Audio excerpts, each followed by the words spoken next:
Yeah. So welcome guys. So please type in the chat box. Is everything clear? Audio and video fine?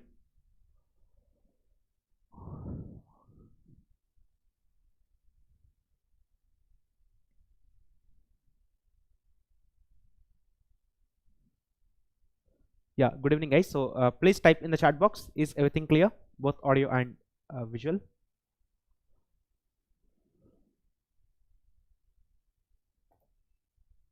Mudit, Vivek, all of you, Mohit. Yeah, you can attend today's lecture, no issue, because it's like completely first starting of Brayton cycle actually. Okay, clear? So great. So in this session, we'll again start this gas power cycles. Of course, we'll start discussion on Brayton cycle. So this session is briefly going to be like say, a one-shot session on Brayton cycle. Okay, right from the starting to the ending, we'll try to finish the complete Brayton cycle. But of course, even if something is left, we can cover it up in the next class. Okay. So in last lecture, if you see clearly, we have talked about regeneration concept of Rankine cycle, regeneration of Rankine cycle, or regeneration in Rankine cycle, you can say better, regeneration in Rankine cycle. And then after we started from here the basic introduction to gas power cycles, and we have seen basically three cycles: Carnot, Stirling and Ericsson cycles. Okay, so we have seen these three cycles actually. Okay, so basically in this we have the compression process, and basically the compression and expansion happens at this or the heat loss from the gas and heat taking from the gas happens isothermally and also at constant volume processes. Here it happens as constant pressure processes. Okay, so we know this. Normally the heat temperatures of the heat addition and heat rejection are at constant temperatures, and the remaining processes are constant volume in this, and here it is a constant pressure, and here they are isentropics. Okay, so S is equal to constant. So this is the variation, and thermal efficiency of all these cycles, Carnot is same as Stirling, is also same as Ericsson, and this is equal to 1 minus T minimum, or temperature of heat rejection, you can say, by temperature of heat addition. In last class, because we have used TL and TH, so these are the things that we have discussed in the last class. Okay, and I didn't give you any homework because I did not teach you Brayton cycle. I thought yesterday I could teach something, but anyway, we'll start today. Okay, so in this lecture we will start Brayton cycle, then we will see what are the optimum and maximum pressure ratios for operating of Brayton cycle, the effects of intercooling and reheating, which is very powerful effect again, and regeneration. So these are the topics that we are going to see in today's lecture. I'm not sure whether I can cover till regeneration, but definitely we'll try to cover the first three and also give some introduction to fourth one, and in the next class we'll continue from that point. Okay, so are you all clear with the plan, what we are going to do today? Yes or no? So please type in the chat box. Come on, so please type in the chat box actually. Is everything clear till now? Are you all having idea on how we are going to do the things today? Yes? Yeah, so let us start with the first thing, which is Brayton cycle. So Brayton cycle will start today. Now what is this Brayton cycle? Basically this is the ideal cycle for gas turbine engines. Ideal cycle for gas turbine engines. Gas turbine engines, or maybe power plants, whatever, for gas turbines you can say. Okay, so how we have started in a Rankine power plant, or basically a vapor power plant. Similarly, you have to produce continuous rotation of the generator shaft. Okay, so if this is your generator which is generating some power, then your job is to produce continuous rotation of this shaft. Okay, so you have to produce the continuous rotation of this shaft. Now that is done with the help of a coupling, and this is actually coupling, and this generator shaft is actually coupled to your turbine shaft. Okay, so this is your turbine shaft actually here. So this is your turbine shaft,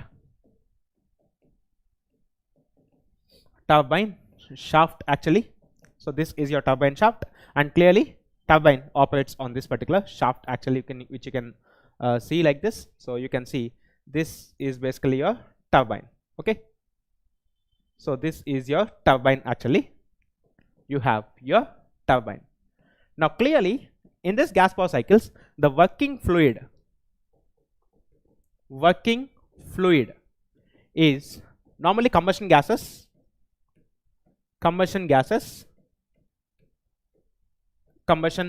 actually, And in actual case, when we are analyzing the cycle in reality, at this gate standard level, we assume these combustion gases have same properties as that of air. The reason for this is, if you take the air fuel ratios, m dot of fuel by m dot of air in gas power cycles, means basically here in this case of Brayton cycle you can say exclusively.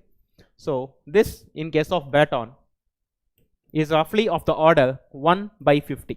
Okay, and normally in your basic thermodynamics chapter you might have seen mixtures, gas mixtures. So here if you see, the properties of these combustion gases will be, of course in our analysis we'll take them very much close to the properties of the air. That's why we'll take Cp, Cv, all these things. In some questions, if they give you Cp of the combustion gases, Cv of the combustion gases, we'll use accordingly in the calculations. Anyway, we'll solve some problems also today, so we will get some idea.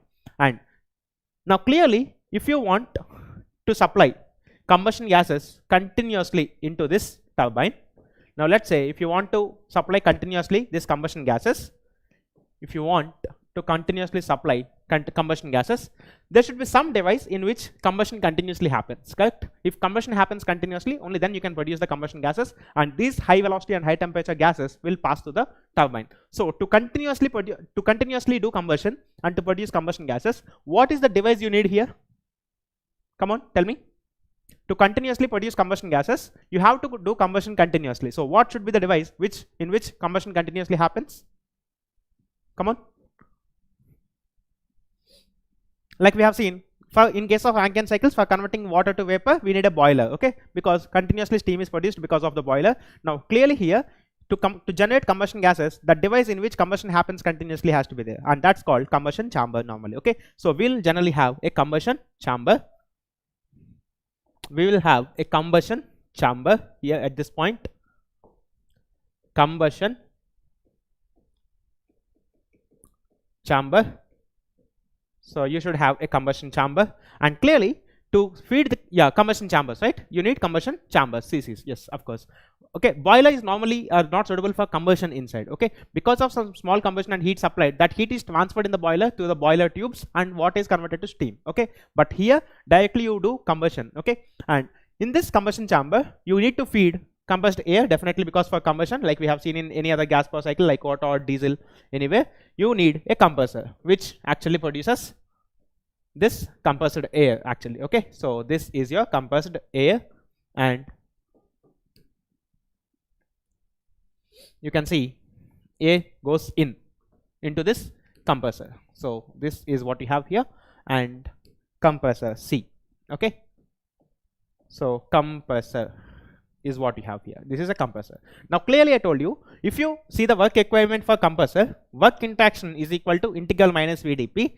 Like in the case of pump, you have observed this specific volume is very, very small, okay? But normally for air, which is in gaseous in state, this V is not very small, okay? So V has very considerable value. So as a result, this compressor work is not neglected like we have neglected pump work in previous case, okay? So compressor work cannot be neglected, and practically if you see the amount of work required for the compressor, means if you see the back work ratio in typical gas turbine engines, your back work ratio in gas turbines, GTs, normally we call this gas turbines, will be around something close to 0.35 to 0.4.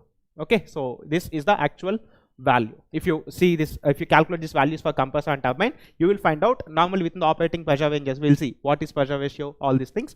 Now within that pressure ranges, this is the actual back work ratio. Now let's say, for example, if your plant is generating 1 megawatt power, that means 0.4 megawatts, roughly 400 kilowatts has to be supplied to the compressor. Is it economical for you to take electrical supply from outside and pay the electricity bill? Never, correct? So what we'll do, we will connect this shaft and we'll see that some part of turbine work which is generated is given back to the compressor directly. Okay, so this is the same shaft of the turbine. So this actually rotates, and finally after running the turbine, the exhaust gases comes out actually here. Okay, so this is from atmosphere, this reservoir is atmosphere. So practically air goes from atmosphere and also comes back into the hot gases which are here will again come back to the atmosphere. So this is the working cycle of this particular gas turbine cycles. Is this clear to all of you? Of course, this is not a closed cycle, it's an open cycle actually. It's normally the cycles for GTGs, normally in industrial terminology we call them gas turbine generators, where actually my main unit of working when I was in HPCL was this GTGs, of course. So we will couple the generator shaft to the turbine shaft with the help of this coupling, and this is the actual open GTG cycle for the combustion to happen. Okay, but anyway, for making it thermodynamically, a closed cycle for our analysis, we will connect this with the reservoir as atmosphere. Means this heat rejection happens at constant atmosphere because this atmosphere is at constant pressure. Clear? That's why this pressure and this pressure are same, because both are open to atmospheres. We close this inlet to the compressor and this exit from the turbine with the help of a constant pressure process. Did you understand how to convert the physical cycle into thermodynamic cycle? If I want to convert, how can I convert? See, I'm just converting thermodynamic cycle, thermodynamic cycle, thermodynamic cycle. Okay, so let's see. In this case of thermodynamic cycle, first I will try to draw PV diagram. These are open cycles. So PV, this is P and specific volume. Now clearly there are two pressures. One pressure is the atmospheric pressure and the other one is nothing but the combustion chamber pressure at which combustion is taking place. Okay, so this is pH, let us say, and this is PL, for example. Okay, so normally PL is the atmosphere and pH is the pressure at which this combustion chamber operates. Okay, which is nothing but the outlet pressure of this compressor and also inlet pressure to this turbine. Clear? Now let's see process 1 to 2. If I designate them as state 1, state 2, state 3 and state 4, outlet of the turbine, then 1 to 2 is compression, and clearly we know isentropic compressions are the ultimate ones. So this process of compression is something like this: 1, state 1 to state 2 actually. Okay, so this is isentropic process. Now throughout this combustion chamber is at uniform pressure. So at constant pressure we do this heat addition up to some particular point like this. Okay, so up to until it reaches certain particular temperature decided by the material limit again. So this is state 3, and here you have heat addition in this QS supplied. Then here in the turbine again expansion takes place, again it is isentropic. So 3 to 4, this is again isentropic compression. That's how this is the actual cycle. But to thermodynamically analyze this, since these two are at same pressures and it is open to atmosphere which is generally at constant pressure, along this constant pressure we close this for heat rejection. That's it. Okay, we assume heat is ejected at constant pressure. That's it. Okay, so let me write capital Q because I have used capital Q as there. Anyway, let me use small q here, better, because small v we are writing now. So QS, and we have Q rejected, and clearly to turbine will do work input, and to compressor will do work input, and through the turbine will get the work output actually. So this is the thermodynamic cycle of Brayton cycle. Clear? Is this clear to all of you up to this point? Did you all understand from this physical construction, from this combustion chambers, compressors and turbines, how I have generated this diagram? Is it clear to all of you? Yes or no? So please type in the chat box. Clear? If this is clear, we'll convert this PV to TS and we'll start thermodynamic analysis of this cycle. Okay, now if you convert this to TS, let us see how we can convert this to TS. So this is your temperature T, and this is your temperature axis, temperature, specific entropy. Now clearly if you draw lines of two constant pressures,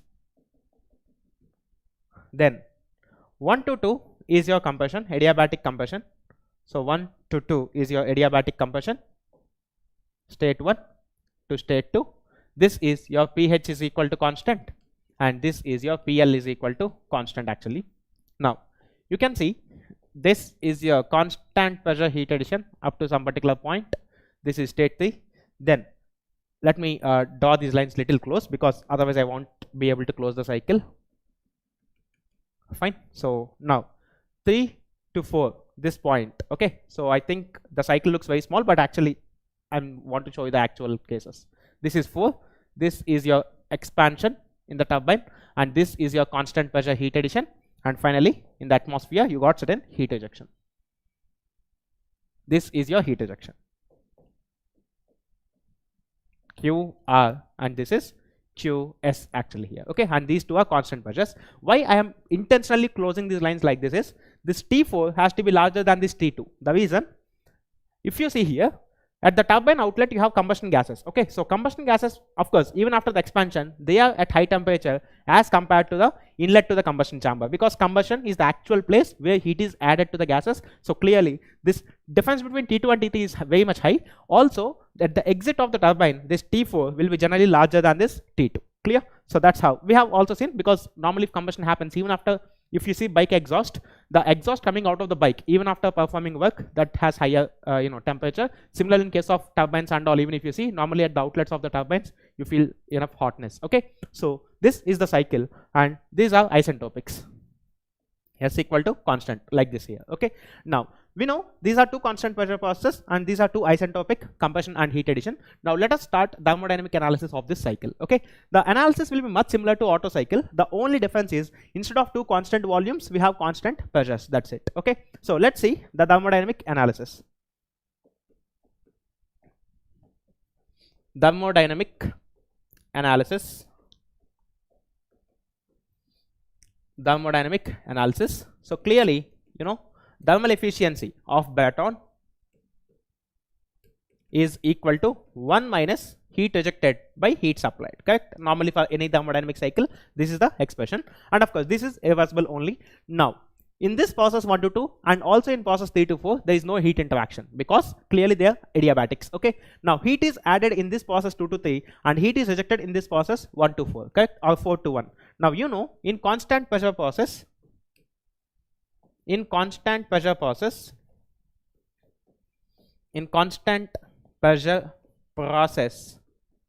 know normally for a control volume, del Q minus del W is equal to change in kinetic energy plus potential plus change in enthalpy. If you write this, because all these are open devices. Okay, this is open device, open flow, open flow. Okay, so in this case, if you see clearly, in this combustion chamber and also in this atmosphere at constant pressure process, there is no work interaction. So clearly you can see this del W is 0. Okay, and if you neglect these two quantities, because enthalpy values are very large, so if you neglect these things, we know del Q is nothing but change in enthalpy actually here. Okay, so therefore del Q is equal to change in enthalpy. Therefore if you want to see integrate this, Q is nothing but delta H. That's it. Okay, so change in heat interaction or heat interaction in the process is nothing but change in enthalpies of the states. Now if you see in this case, thermal efficiency of Brayton is equal to 1 minus QR. Now clearly if you see, heat rejection happens only in this process 4 to 1 and this is a constant pressure process. So 4 to 1, of course we are talking only magnitude, because by putting a minus sign here, that means only magnitude is taken. So Cp times T4 minus T1. Actually should I write H4 minus H1? Okay, let me write one more step. H4 minus H1 divided by, similarly here it is H3 minus H2.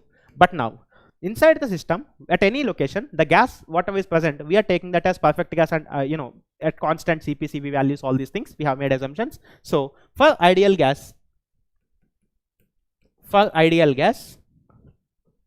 your enthalpy is equal to Cp times temperature. I have shown you this in last class. Maybe we have written the actual expression for dH, or dH is equal to Cp dt. Correct? I have shown you this. Normally in case of general systems, we have dH is equal to, normally dH is equal to Cp dt plus V minus T times of dou V by dou T at constant pressure into dP. This is what you have actually. Okay, but in case of ideal gas, you can see this quantity turns out to be 0 actually, and this is in general. So for ideal gas, if this is 0, we have dH is equal to Cp dt, of course. Okay, so we can write this as, since Cp is same at this temperature and this temperature, because we are taking it as perfect gas, we have thermal efficiency of Brayton is equal to 1 minus Cp times T4 minus T1 by Cp times T3 minus T2 actually here. Okay, and you can cancel these two guys because we are taking perfect gas. So thermal efficiency of Brayton is equal to 1 minus T4 minus T1 by T3 minus T2. So this is what you have actually as of now. Okay, we can still simplify this, but right now this is what you have here. Okay, so thermal efficiency of Brayton cycle. Now let us thermodynamic relations. In thermodynamic relations you can see this. I think if you are in my paid batch, you can see I generally have this. So Anyway, so right now this is the thermal efficiency of Brayton. Okay, but rather than calculating all these temperatures, if you can do certain calculations, mathematical calculations using this process, isentropic, constant pressure, all these things, you can simplify this relation, because practically calculating T2, T3, T4 is time taking. So if you know one particular property, you can eliminate this T4, T3, T2 calculations actually. Okay, so let's see how we can do that. So okay, sorry. Now see here, process 1 to 2. Process 1 to 2. Now clearly 1 to 2 is isentropic. Just guys, I am telling you one thing. Today's class will be just like a bit of maths and all. Clear? Just bit of mathematical equation. This process, isentropic, constant pressure, playing with the equations, common equations which we see. So will psychometry be covered subsequently? Definitely, yeah. Why not? On Tuesday I'll start refrigeration, and after that on Wednesday we'll look at air conditioning as well, which is psychometry. Okay. Heat ejected by heat gain कर सकता है ना? This is heat ejected by heat supplied. No, that's what we are writing, because 2 to 3 is the heat supply, 4 to 1 is the heat ejection. So therefore 4 to 1 is the enthalpy difference, and 2 to 3 this is the enthalpy difference. Clear?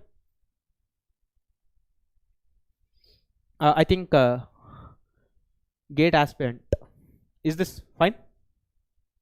Any doubt here? यहाँ तक किसका कुछ doubt है? अगर doubt है तो बता दीजिए, मैं और एक बार एक्सप्लेन करता हूँ. This is fine till this point. Yes, okay, fine. So let's see in this case. So normally for isentropic we have P1 power 1 minus gamma into T1 power gamma is equal to P2 power 1 minus gamma into T2 power gamma. You know this, okay? So this implies T2 by T1 is equal to, okay, so T2 by T1 is equal to P1 by P2 whole power 1 minus gamma upon gamma. Just a bit of maths actually you can do. Like normally if you bring this T2 here, then T1, T2 by, or if you bring this T1 here, T2 by T1 whole power gamma is equal to P1 by P2 whole power 1 minus gamma. So if you want to eliminate gamma here, both sides you can raise to power 1 by gamma. This is what you will get. And here in this cycle, I want to define one quantity which is very much helpful, which is pressure ratio. Pressure ratio, which is nothing but it's denoted by Rp, pH by PL, which you can write it as maybe P2 by P1, or you can also write it as P3 by P4, because this line, this points 2 and 3 are on the line pH equal to constant, 1 and 4 on the line PL is equal to constant. Okay, so you can do this. I do not understand psychometry. It's okay. Okay, like how we are dealing in depth all the concepts, in the same way I'm going to teach till the last minute of this class. I mean last minute of this complete batch. Okay, you all might have started trusting me at least. Okay, I teach everything in detail. Okay, so with the same detail, I don't assume that you know something and I'll start the class. Everything I'll try to show you, like how we have seen so many logics and understandings in a Rankine cycle. Similarly, and even before that, diesel, Otto, dual, all these cycles. Similarly, in the same way, in the same understanding, I never ask you to please keep this in mind. Okay, I'll show you why it is happening. Clear? P2 by P1, P3 by P4, and yeah, that's it. No more doubts, na? Okay, fine. P2 by P1, P3 by P4. What you are telling? P2 by P1, P3 by P4. Same thing you are telling now? Fine, yeah. Now, let's see. This is what you have. So, okay, let's keep this. T2 by T1 is equal to, look, P1 by P2. P1 by P2 is actually 1 by Rp, but I can write this as Rp whole power, this 1 minus gamma, because I am flipping these two. Can I change the minus sign? Because you all know A inverse is equal to 1 by A. If you want to write this as A, you should put minus 1 on the top. So this 1 will get a minus sign. So if you get the minus sign here, this is gamma minus 1 upon gamma. That's it. Okay. So this is one relation which you can always keep with you. Okay. Now coming to this guy, which is 3 to 4. Okay. Process 3 to 4. This is also isentropic expansion. S is equal to constant. So clearly you can see P3 power 1 minus gamma, T3 power gamma, P4 power 1 minus gamma, T4 power gamma actually. Okay.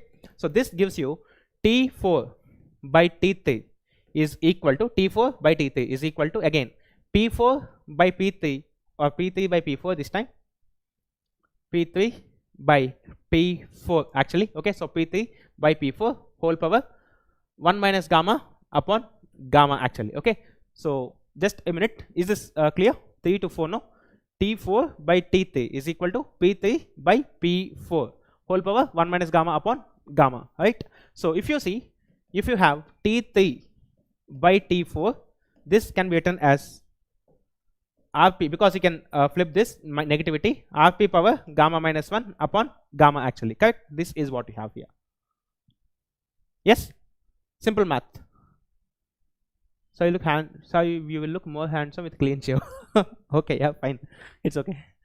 So as long as you're understanding the things, it doesn't matter how of course it do matter. I cannot teach with like a in some other getup, but it's fine. Sorry, T4 by T3 is 1 by P whole power 1 minus gamma by gamma. Gamma minus 1 by gamma, no? That's what. Look, basically this 1 minus gamma by gamma, I have made gamma minus gamma 1 by gamma, because this Rp is actually flipping off these two. Okay, so it's P2 by P1. Clear? Okay. Is this clear to all of you till this point? Just a bit of isentropic relations, that's it. Okay, nothing big logical here, just simple relations which we generally use in isentropic processes. Okay, yeah, is it clear to all of you till this point? Just please confirm. We'll forward from here at this point. Okay, now let's see one thing. If you go back to thermal efficiency, so this implies if this is your equation 1 and if this is your equation 2, now for equation 1 and equation 2, the right hand side is same, of course. Now it is same, okay, because I forgot the bracket. So in these two equations, right hand side is same. So this implies from 1 and 2, you can understand something like T2 by T1 is equal to T3 by T4. So this implies your T1 T3 is equal to T2 T4. And normally this T1 which is here, this T1 is nothing but your T minimum and T3 is nothing but your T maximum. So this implies in a Brayton cycle, your minimum temperature into maximum temperature, this is going to be T2 into T4, product of other two temperatures, that's it. Okay, but this happens only in an ideal cycle. Okay, so means no irreversibilities anywhere. Okay, so T2 into T4. Now clearly odd odd is equal to even even. Of course, you can even remember in that way, because these two are odd numbers and these two are even numbers. Okay, and clearly since this pressure P2 is same as P3 and P1 is same as P4, also you can say P1 P3 is equal to P2 P4. And of course, if this is the ratio, then if you divide them, we'll also get V1 V3 is equal to V2 V4, because we are dealing with ideal gas. Okay, so these are simple relations like we have seen in Otto cycle. Similarly, it is also there for Brayton cycle. Now let's get back to this formula. Instead of calculating T2, T3, T4, let's do something. This implies, therefore, thermal efficiency of Brayton is equal to 1 minus, try to understand guys, if I take T1 constant here, okay, so if I take T1 out, I'll have maybe yeah, I can take T1 out now, better. So T1 or T4, anything is fine. Okay, let us take T4 out or T1 out. 4 to 1, what about 4 to 1? 4 to 1 is constant pressure, constant this thing. So 2, 3 is in connection with each other, 1 and 4 are also in connection with each other. Fine. Let us see. T1, if I take common, this is, if I take T1 common, we have, sorry, where is this formula? Yeah, if I take T1 common, I have T4 by T1 minus 1, T4 by T1 minus 1 divided by, if I take T2 common here, if I take T2 common, I have T3 by T2 minus 1. This is what you have. Okay, so just I am taking this T1 common here and T2 common here. Now try to understand one thing. You have T1 T3 is equal to T2 T4. From this, if you shift this T1 here and T2 here, you have T3 by T2 is same as T4 by T1 actually. Okay, so you can see in this relation, if you shift this T1 to right hand side and T2 to the left hand side, this is what you have. Now if these two are equal, then these two ratios can be cancelled to each other, yes or no? Because this ratio T3 by T2 is same as T4 by T1, so subtracting 1 can eliminate this ratios actually. Then you have thermal efficiency of Brayton is equal to 1 minus T1 by T2, and this can be written as, now see here, T1 by T2 is written as 1 by Rp power gamma minus 1 upon gamma. So 1 by Rp power gamma minus 1 upon gamma actually. Okay, so this is the expression for thermal efficiency of Brayton cycle. Clear?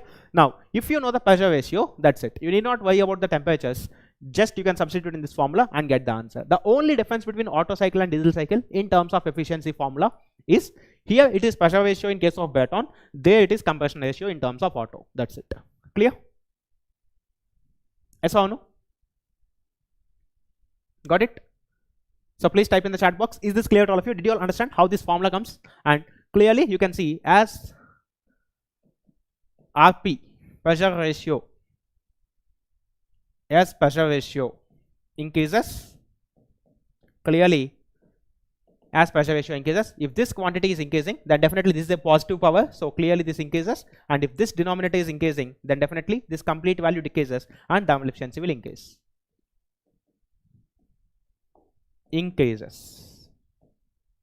Thermal efficiency increases actually in that case. Okay, because if this value is increasing, gamma minus 1 is always positive. Positive divided by positive is positive. So some number which is more than 1 power positive number, so this value will increase. So if this value increases, then reciprocal of that value will decrease. So since this is a subtraction, this thermal efficiency of Brayton will increase. Okay, so normally if you see the graph, this will be like,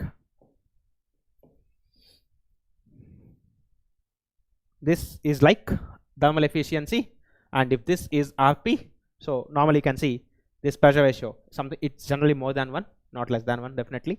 So the graph looks something like this. Okay, and the typical range that we operate our gas turbine engines and all is like, normally Rp theoretically can go from 5 to 20. Theoretically Rp value, if you see, Rp is from, normally in case of small turbine engines it may go up to 5, and in case of large engines it can go up to 20 also. In general, the range in which we operate, in general, this Rp is 11 to 16. So this is the ratio typically in which we actually operate the engines. Why there is a limitation on Rp, we will see. Okay, optimum and maximum pressure ratios. So what is the maximum pressure ratio you can have? Because there is a certain limitation, we'll see what is that in the next topic. But right now we can see, if this is somewhere in 11 and if this is somewhere in 16, we generally operate our cycle within this range of pressure ratios. Okay, now this is the expression. Now clearly one thing is clear, as Rp increases, thermal efficiency of the Brayton increases, for which I have drawn the graph actually. Okay, now let's understand one point. I would like to ask you one thing. Consider two cycles.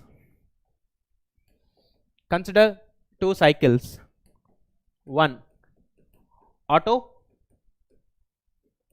and two, Brayton cycle with same T1 and T2. Means if I try to draw, look here, if you have a TS diagram, TS Otto, first case I am taking Otto cycle, so therefore you have process 1 to 2, 1 to 2 actually, then you have constant volume 2 to 3, then you have constant this isentropic expansion again, 3 to 4, and clearly this is the process. S equal to constant, here also this S is equal to constant, then V is equal to constant, this is another V is equal to constant. Okay, and let's see what happens for Brayton.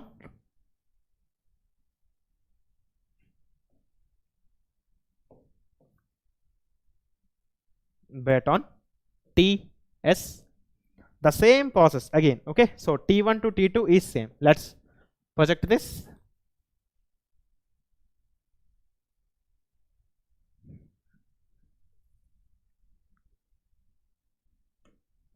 So you can see here, 1 to 2. Then here you got constant pressures, maybe something like this, a bit flat as compared to that. pH is equal to constant, and you have 3 to 4, some expansion that's happening, and also you have this process which is PL is equal to constant. Now if you, so how can RP increase? Because P1 is atmosphere, only by changing P2. P2 can be changed, no? That's what. P1 is locked anyhow, atmosphere, but if you want you can change P2. You can operate the combustion chamber at a higher pressure. That can happen. Okay, so anyway, let's see. Now if you try to understand one thing, thermal efficiency of Otto and thermal efficiency of Brayton, such that this T1 T2 is same here as T1 T2, but of course the cycle is different. Can anyone tell me what is the relation between these two? Maybe greater than or less than or equal to? Can you understand something physically?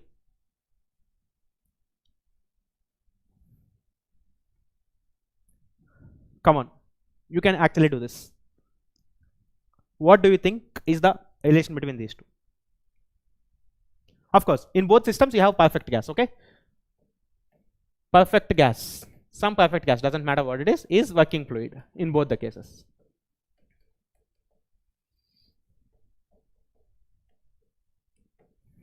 In working fluid, come on, think a bit and tell me, what do you think happens? Which is large?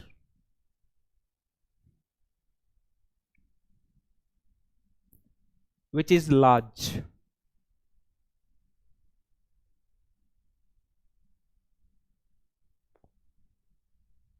Out of these two, which is greater? Otto cycle has higher efficiency than Brayton, correct? Still, any other opinions? Is there anyone who thinks Brayton is more?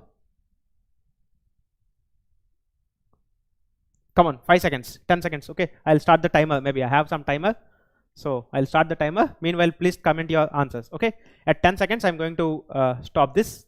Okay, so yeah, at 10 seconds I'm going to stop this. Tell me your opinion. Think.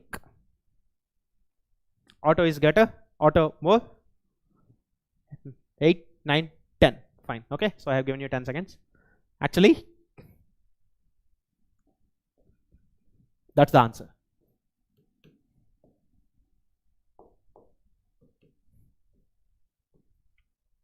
Okay. Yeah, okay, fine. Got it. Okay, but answer is not one of them is more, both are equal actually. Okay, I'll show you how.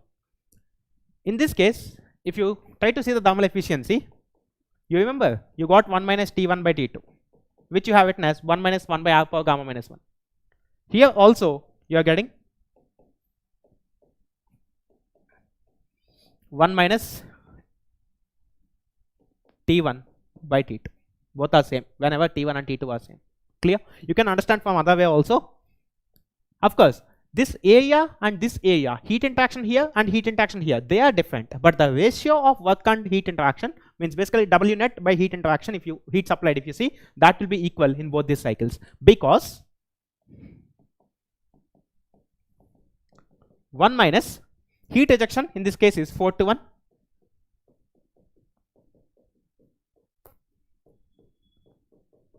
This is the expression for thermal efficiency, correct? Here, thermal efficiency of Brayton 1 minus Cp T4 times T1 Cp T3 minus T2. Now since we made this assumption, it's a perfect gas clearly, so we can cancel this Cp and this Cp because it is same all over here. Similarly, we can cancel this Cv and Cv. Now you see these temperatures will be same, and if you apply this loss and all, you can see 1 minus T1 by T2. Of course, this T3 and T4 can be different here, it doesn't matter, but because of adiabatic properties, if you see, you can convert these two formulas into these two, and as long as your T1 and T2 are same with same T1 and T2, clearly this thermal efficiencies will be same. Okay, so anyway, I'm just erasing this because anyhow these formulas are obtained from these conversions, so I'm just erasing these things, but you can understand clearly.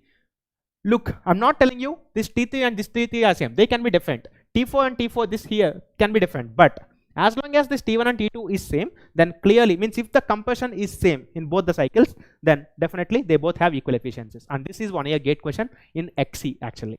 Okay, see, nothing big to do. Both are having same expressions. Okay, that's the idea. Clear?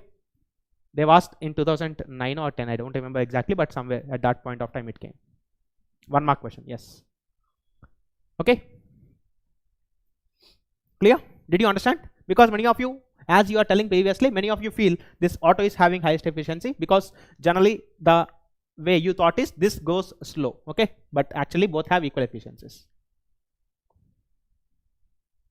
Okay, did you understand this? Now let us see. So we have seen this actually. So this is the thermal efficiencies, actually the story of thermal efficiencies. Let us solve one question. Meanwhile, we solve certain things. So come on, solve this question. Atmospheric air at 101.325 kilopascals and 27 degrees Celsius enter compressor of a gas turbine operating on Brayton cycle, which is having a pressure ratio.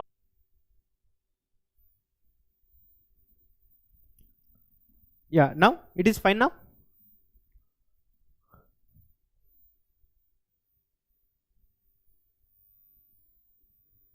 Guys, so please type in the chat box. Is it fine now? Yes? Now okay? Yeah, there was some slight internet issue, I guess. I don't know why it's coming. Yesterday also it came now for 1-2 minutes. Fine. Anyway, let's continue. So let us see this question. If the turbine work is 2.5 times the work of compression, then the maximum temperature in the cycle will be dash Kelvin. Okay, so what is the maximum temperature in the cycle? Come on, let's solve this question quickly together. Now let's see. If you have a gas turbine cycle, which is Brayton cycle of course. So let's see, if you have a TS, T and S, 1 to 2, 2 to 3, then 3 to 4, 4 to 1. Okay, so you have PL is equal to constant, PH is equal to constant, and these two guys are isentropics. S equal to constant and S is equal to constant. Guys, I'm telling you one important point. Whenever you're going for any interview, if they ask you to draw cycles, always make sure this 0.4 is lying above this 0.2. Okay, because that practically means the exhaust gas temperatures are higher. Okay, this is a common understanding. So please make sure you always, whenever you draw the diagram, make sure this 0.4 is definitely more than this is higher than this 0.2. Okay, now let's see. P1 is given 101.325 kilopascals and T1 is 27 degrees Celsius, which is 300 Kelvin. Okay, so you have 300 Kelvin. Enters the compressor of a gas turbine operating on Brayton cycle, which is having a pressure ratio Rp is 6, which is P2 by P1, also same as P3 by P4 is equal to 6 actually. Gamma is 1.4 clearly. Gamma is 1.4 diatomic. If the turbine work WT is 2.5 times the work of compressor, is 2.5 times the work of compressor, then the maximum temperature in the cycle will be, means maximum temperature in the cycle is this T3 undoubtedly. So what is T3? They want what is the value of this T3 actually. Okay, so let's see what is the value of T3. Work done in the turbine Cp into T3 minus T2, correct? Sorry, T3 minus T4. So this is T3 minus T4 actually. So this is 2.5 times of Cp into T2 minus T1. That's what you have here, correct? So turbine is producing 2.5 times the work of compressor actually. Clear? Now if you solve this, Cp gets cancelled. You want T3. What is T4? And T2 is not known to you. Only T1 is known to you. Okay, so let's see what we can do. T3 minus T4 is equal to 2.5 times of T2 minus T1 clearly. Okay, now you know if from this isentropic conditions, T4 is equal to T3 into Rp power 1 minus gamma upon gamma actually upon gamma, and T2 is equal to T1 into Rp power gamma minus 1 upon gamma actually. Okay, so let's see, if you put this T3 here, T3 if you take common, you have 1 minus Rp power 1 minus gamma upon gamma is equal to 2.5 times of, if you put T2 is equal to this, you have T1 times of Rp power gamma minus 1 minus gamma minus 1. This is what you have here actually. Okay, so if you simplify, you have T3 is equal to 2.5 times T1. So what about T1? T1 is 300 Kelvin. So 300 Kelvin into. Now guys, see, these two cannot be cancelled, okay, because it is gamma minus 1, this is 1 minus gamma, so you have to be little careful. Okay, so if you want to write this as 1 by Rp power gamma minus 1 upon gamma, then when you take LCM, you will be left with Rp power gamma minus 1 upon gamma is what you have here. That's it. Okay, because if you take this as 1 by Rp power gamma minus 1 upon gamma, when you take LCM, this numerator and this numerator gets cancelled, but this denominator, which is this quantity, gets multiplied. So now you can see 2.5 into 300 into 6 power 0.4 by 1.4. That's it. Okay, so if you simplify this, we have T3 value in some Kelvin. So the maximum temperature will be in some Kelvin actually. Okay, so let's see, 2.5 into 300, 2.5 into 300 into 6 power 0.4 by 1.4. Okay, so this is what you have, 1251.382. 1251.38, 1250 Kelvin roughly. Okay, normally reasonable, 1251.38 Kelvin. They are asking in Kelvin, so 1251.4 roughly. So this is the value in Kelvin. Okay, 1259 is coming, 1259 Kelvin. Okay, 8 Kelvin is not a big difference in 1200. Fine, maybe that would have happened because you might have cut some decimals here, but it's fine.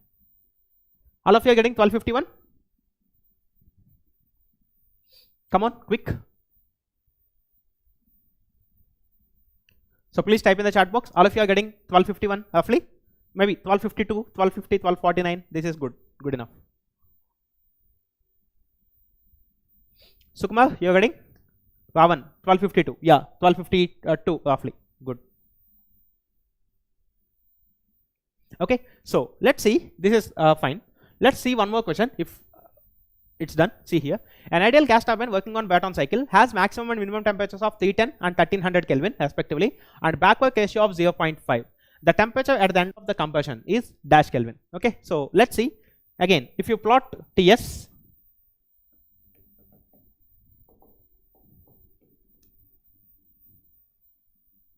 if you plot your TS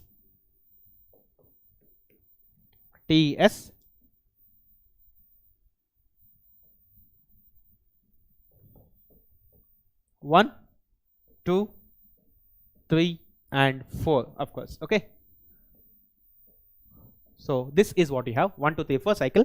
Now let's see, T1 is 310 Kelvin, T3 is 1300 Kelvin. Good. Back work ratio is 0.5.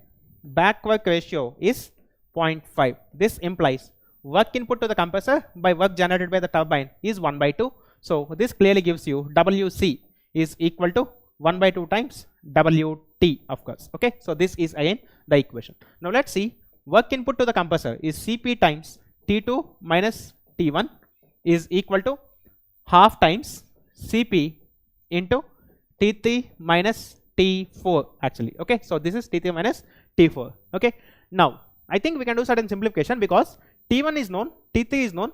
Let us convert this T4 in terms of the remaining quantities. Since we have Cp can be cancelled first of all. So since T1 T3 is equal to T2 T4, correct? Because we have seen in Brayton cycle. So what is T4? T4 is T1 T3 by T2. Now we substitute this here. We get T2 minus T1 is equal to half times of T3 minus T4, where T4 is this. So T3 minus T4, which is T1 T3 by T2. Okay, so this is what we get. Let us do some maths for some time. Is equal to half into, if you take T3 common, you will have 1 minus T1 by T2. If you take LCM, T2 minus T1 by T2 is what you have. Okay, then clearly this T2 minus T1 and this T2 minus T1 gets cancelled. 2T2 is equal to T3. So T2 is equal to T3 by 2. That's it. Now whatever is the value, we can substitute. What is T3 given? T3 is around 1300 Kelvin. Fine. So 1300 by 2, 650 Kelvin. That's it. So that's the temperature after combustion. Okay, clear? This temperature after combustion is 650, which is half of temperature. Okay, 650 Kelvin. Yes. Same thing you have done. Because it is simple equation, no? Only one equation with one unknown we can solve. You all can solve one equation with one unknown. Linear equation, okay? You can solve. Because clearly, you know, T1 is not equal to T2, so definitely this is not 0. You can cancel on both sides. I think some of you might be spending time in converting this to quadratic equation and trying to solve. Yes? How many of you tried this converting to quadratic? Because after taking LCM, you might have multiplied this T2 there. So converting quadratic equation in terms of T2. How many of you have done this? Tell me honestly. Or how many of you thought of doing this?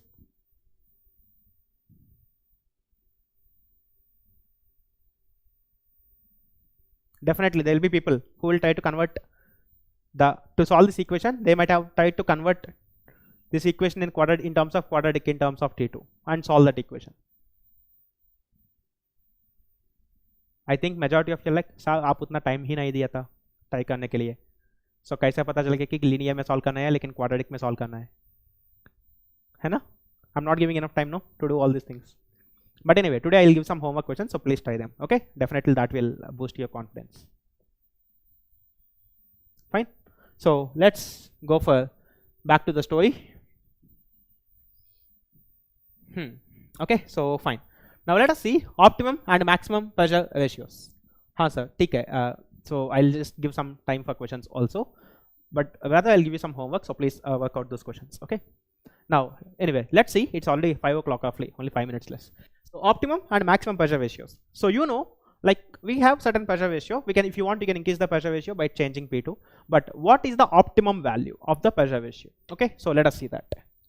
So let's see. Work input to compressor. Work input to compressor. We all know work input to the compressor is equal to minus integral VdP, where this pressure is from PL to pH. You know, this is PL to pH actually. Okay, PL to pH. Now also we know 1 to 2 is isentropic. So basically PV power gamma is equal to constant. This is also known to you. PV power gamma is equal to constant. You know this also. Now let's see. This implies work input to the compressor is equal to minus integral. Let's say this is same as P1 V1 power gamma, also same as P2 V2 power gamma, because 1 to 2 is the compression. Okay. So maybe in case of this C, you can use any of this if you want. So minus integral V. What is V from this equation? C by P whole power 1 by gamma dP. Correct? This is the expression, because if P power gamma equal to constant, if you throw this P to the side, V power gamma is equal to C by P. So V is equal to C by P whole power 1 by gamma actually. So C power 1 by gamma you take out into integral 1 by P power 1 by gamma. So P power minus 1 by gamma dP actually. Okay. And what are the limits? Clearly in compression we are taking it from PL to pH. So this is equal to minus C power 1 by gamma into, or let us see here, WC is equal to minus C power 1 by gamma into, now if you integrate this, we have P power minus 1 by gamma plus 1 divided by minus 1 by gamma plus 1 within the limits PL to pH actually here. Okay, so that's what we have. Now let's see, because I want to show you some important thing here.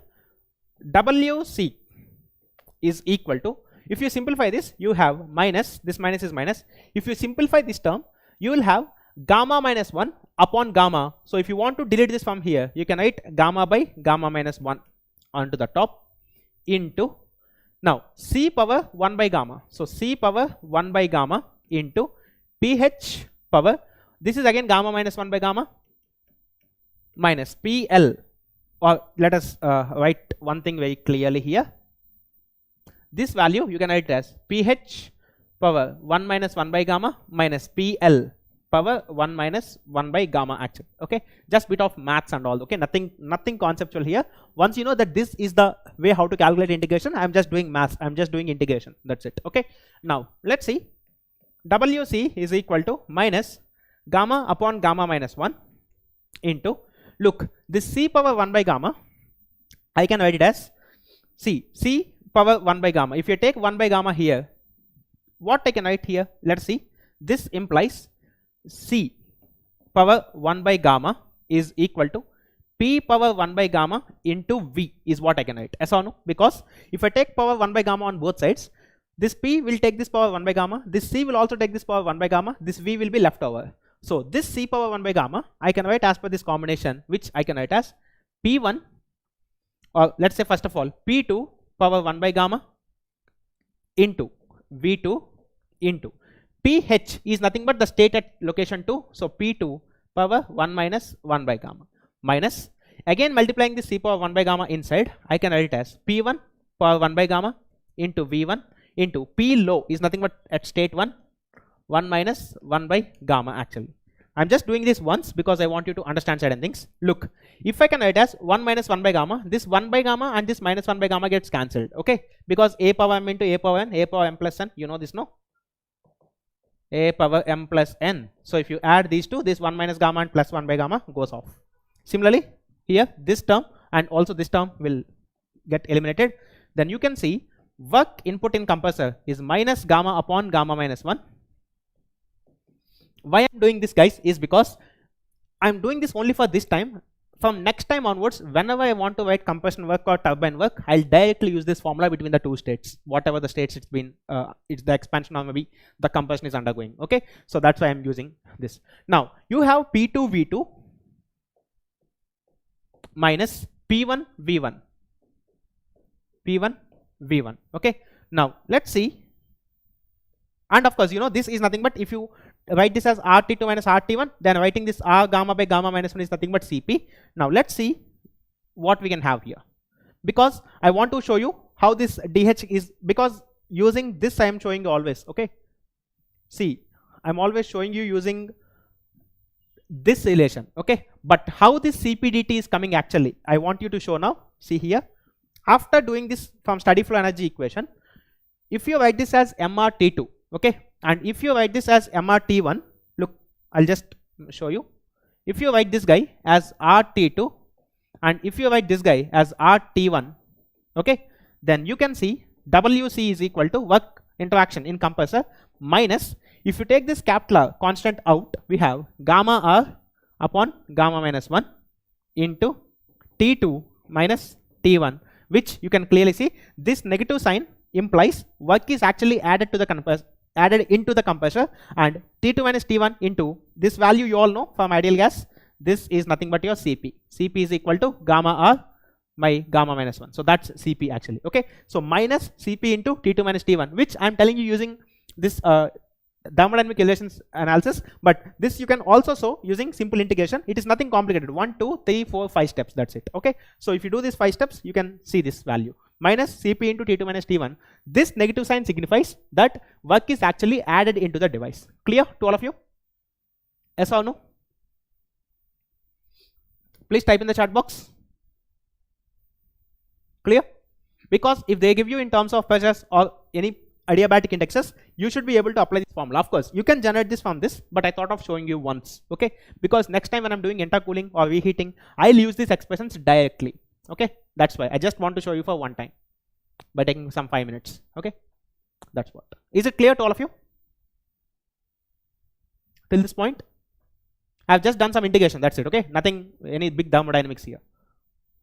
From here to here, this point to this point, there is no thermodynamics, only maths. Okay, now let's see. Anyway, why I have done this is I want to show you W net of the cycle.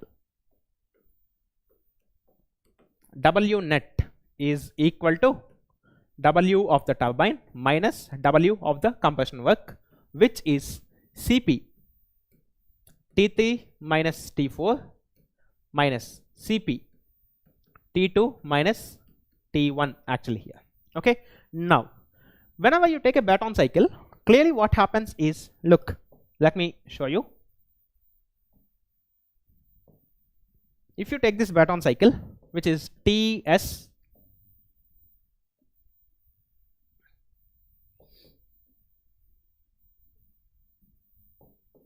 which is 1 to 2, state 3, which is pH is equal to constant. Okay, let me draw a bit short line because I want to sketch it here. Okay.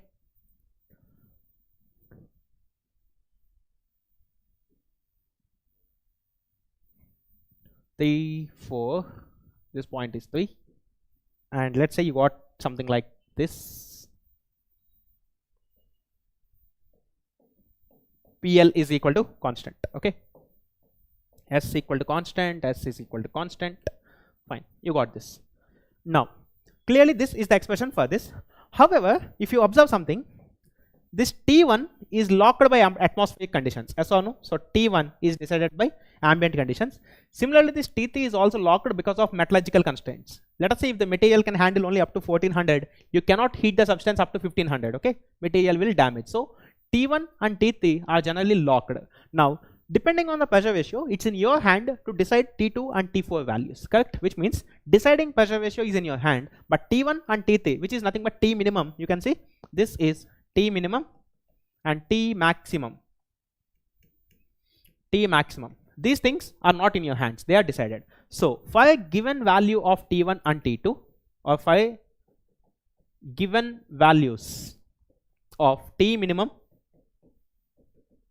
which is T1 actually, and T maximum, which is T3. Okay, so this is T1, and of course this another thing is actually T3. Now let's see, this gives you W net is equal to Cp times T3, which is T maximum, in minus this value T4 is nothing but T3 into Rp power 1 minus gamma upon gamma. If you do 3 to 4 is isentropic, you can get this. T4 is equal to T3 into Rp power 1 minus gamma upon gamma. We have seen in last case. Okay, this minus I am writing because I am taking Cp total common out.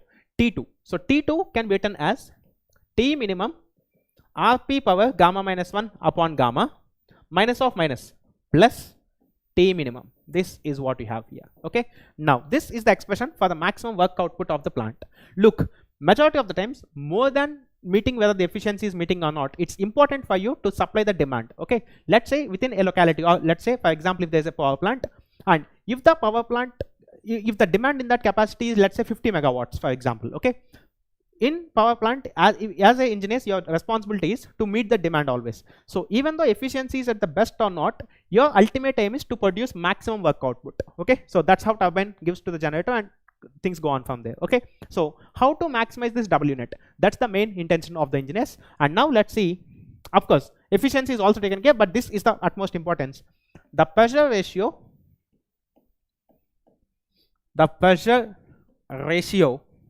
at which W net is maximum is called optimum pressure ratio, which is called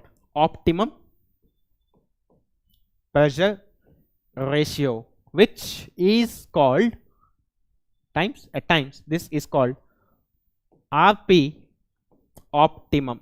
Okay, so this is called Rp optimum. Now there is one function you can see, and the value of this Rp at which this value is maximum is called optimum pressure ratio. Now in this expression for W net, clearly you can understand T minimum is locked, T maximum is also locked, and Cp is also locked. Gamma is also fixed because generally if you take the substance as A, gamma is also locked. There is only one variable in this. What is this? What is the variable? So please type in the chat box. What is the variable that you have here? Come on, quick. What is the variable that you have here?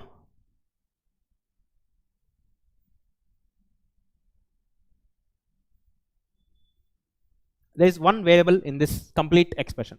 So what is that?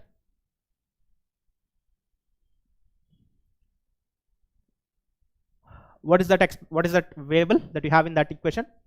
Pressure ratio, correct? It's nothing but your pressure ratio. Now if you want to maximum in this function, therefore for W net to be maximum, you all know in maths, in single variable calculus, I think Rahul sir is taking you through that.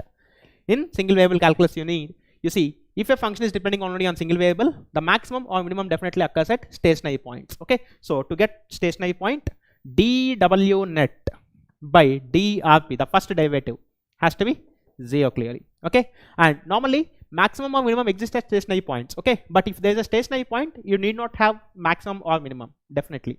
Like I'm telling you again, normally in math sometimes you can get this question. If you take any function, definitely the maximum or minimum of that function will happen at a stationary point.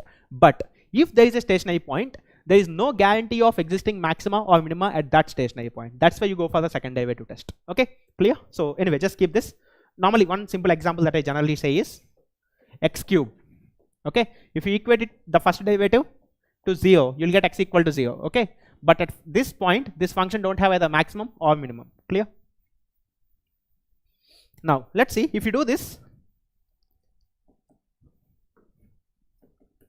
d by dRP of, let's see, let us do carefully, because majority of the times questions come from this part what I am teaching now. Cp times Cp of T minimum plus T maximum, because anyhow we have the things, T minimum plus T maximum, then minus T maximum into Rp power 1 by gamma minus 1, 1 by gamma minus 1, that's what we have here. Okay, 1 by gamma minus 1, because this can be written as 1 by gamma minus 1 minus T minimum into Rp power minus T minimum into Rp power 1 minus 1 by gamma, 1 minus 1 by gamma. So this quantity has to be 0 actually. Okay, now clearly you can see this Cp has nothing to do, you can take out and throw it to the right hand side, it is 0. These two terms derivatives will go to 0. Okay, let us not make them zeros, but you can see, you can understand these two terms, derivative of these two terms is 0 because they are locked already, minus T max into derivative of this quantity with respect to this variable. Now this is like a power which is constant, so you have 1 by gamma minus 1 into Rp power 1 by gamma minus 1 minus 1. So 1 by gamma minus 2 is what you have, minus T minimum into, now derivative of this, 1 minus 1 by gamma into Rp power 1 minus 1 by gamma minus 1. This is minus 1 by gamma is equal to 0. This is the differentiation of this, correct? Now you can understand the only difference between this term and this term means this 1 by gamma minus 1 and this 1 minus 1 by gamma is this minus sign. If you make it plus, you can cancel these two terms. Yes or no? Correct? Just if you make this plus, this term becomes 1 minus 1 by gamma. So 1 minus 1 by gamma can be cancelled from both the terms. Okay, so if you cancel, we have T max into Rp power 1 by gamma minus 2 is equal to T minimum into Rp power minus 1 by gamma actually here. Okay, now if you take this quantity here to this side, you can finally end up something like Rp. Okay, so let us simplify quickly what we can have here. So let us see 1 by gamma minus 1 again, so because that's the derivative, so 1 minus 2 gamma by gamma. So let us see, T max by T minimum is equal to Rp power, if you shift this to the right hand side, that becomes it becomes 2 minus 1 by gamma. Okay, so 2 minus 1 by gamma minus 1 by gamma. So this is 2 minus 2 by gamma actually. Okay, so this is 2 minus 2 by gamma, correct? Because if it goes to the other side, it is of negative power. So 2 minus 1 by gamma minus 1 by gamma, correct? So T max by T minimum is equal to Rp. If you take 2 and if you take LCM, you have gamma minus 1 upon gamma. So this implies Rp optimum is equal to T max by T minimum whole power. If you delete this power, we have gamma upon 2 times of gamma minus 1. That's what we have. Okay. So this is the optimum pressure ratio in this case for a Brayton cycle. That's why you can see generally we have a limitation on this pressure ratio, all because you want to generate this maximum W net. So this is how you're gonna generate it. Okay, so W net maximum happens at this particular pressure ratio. So this expression, this formula, people ask you sometimes. I think once or twice it came in gate mechanical also. So please keep this formula in mind. Okay, gamma by this 2 is important. Many times people forget this 2, so please be careful. Okay, clear? Just bit of differentiation, that's it. Okay, this page is completely maths again, but you have to do little carefully. Square root of P max, RP max, we'll see. What is this formula? We'll see. But is it clear till now? Till this point, are you all clear? Just doing bit of differentiation and simplifying the things. Just 4-5 steps again. 1, 2, 3, 4, 5. This is the 5th step. Okay.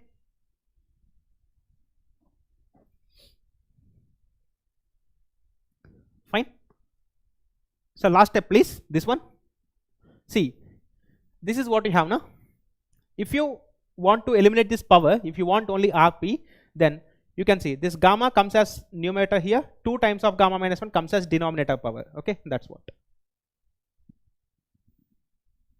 Okay. See, if you just simplify, like you know, if I have a power m is equal to b power n, then definitely b is equal to a power m divided by n. That's what. Same thing I have done. Okay, 1 divided by 2 times of gamma minus 1 divided by gamma. So that converts as gamma by 2 times of gamma minus 1. Okay, so basically this is the differentiation from this. This is, and if you simplify, this is what you have: T maximum by T minimum and full power gamma by 2 times of gamma minus 1. That's it.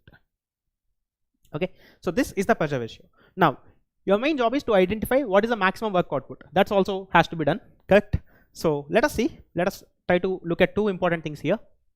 This implies W net max, W net maximum is equal to Cp into T minimum plus T maximum minus, now let's see, in this expression T max into, okay, where is this? Okay, here, T max into Rp power 1 by gamma minus 1. So you can see this is Rp optimum. If you want to calculate the maximum of this value, in this location of Rp, you have to substitute this value. If you substitute, let us see what happens. Rp power, Rp optimal, okay, Rp optimal power 1 by gamma minus 1. Okay, now see guys, this is T maximum by T minimum whole power gamma on 2 times of gamma minus 1 whole power. If you simplify this, this is 1 minus gamma upon gamma actually. Okay, so that's what we have, correct? Now you know a power m whole power n is equal to a power mn. This gets cancelled, this gets cancelled with a minus sign. Okay, minus 1 by 2. So this value T maximum by T minimum whole power minus 1 by 2, which means this value of Rp power 1 by gamma minus 1, when you substitute this Rp as this value, you will end up with negative power of 1 by 2 of this value, which is square root of T minimum by T maximum actually. Okay, so that's what you have, minus T minimum into,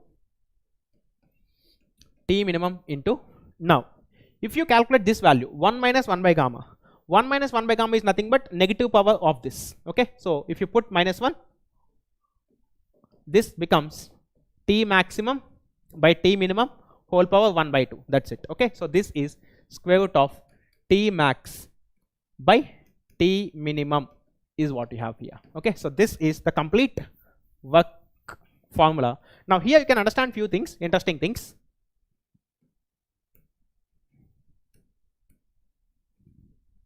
Cp times, look, I want to tell you something here, square root of T maximum whole square, because this T max can be written as root T max whole square minus square root of T max into T min, square root of T minimum into T max. So these 2 terms combinedly can be written as T minimum plus this term T minimum can be written as square root of T minimum square or whole square, you can say maybe like this. This expression is like a square minus 2ab plus b square. So this can be written as Cp times root T max minus square root of T minimum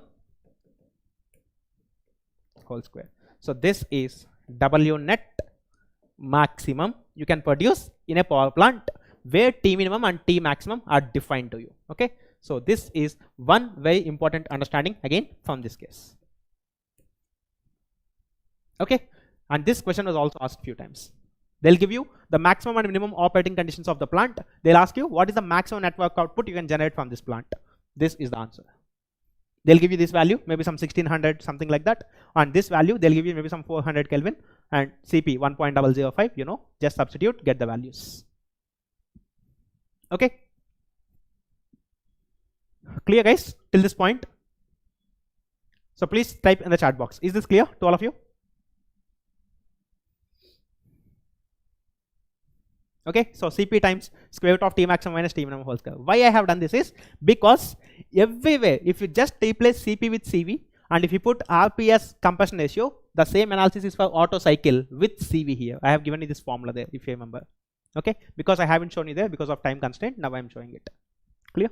It is CV in case of Otto cycle, here it is CP. That's it. Okay, you see simple understanding, nothing big complicated here, only I'm using exponents and all. Okay, I told you calculations in thermo is very easy compared to fluid mechanics at gate level. Okay, at gate, not beyond that. At MTech level and all, again you have a lot of things to do, but at gate level this is what you have. Okay, then let's see, if someone asks you what is the thermal efficiency at optimum conditions. At optimum conditions,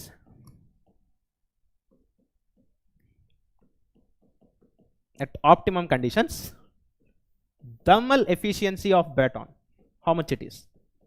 That's what we have to ask ourselves.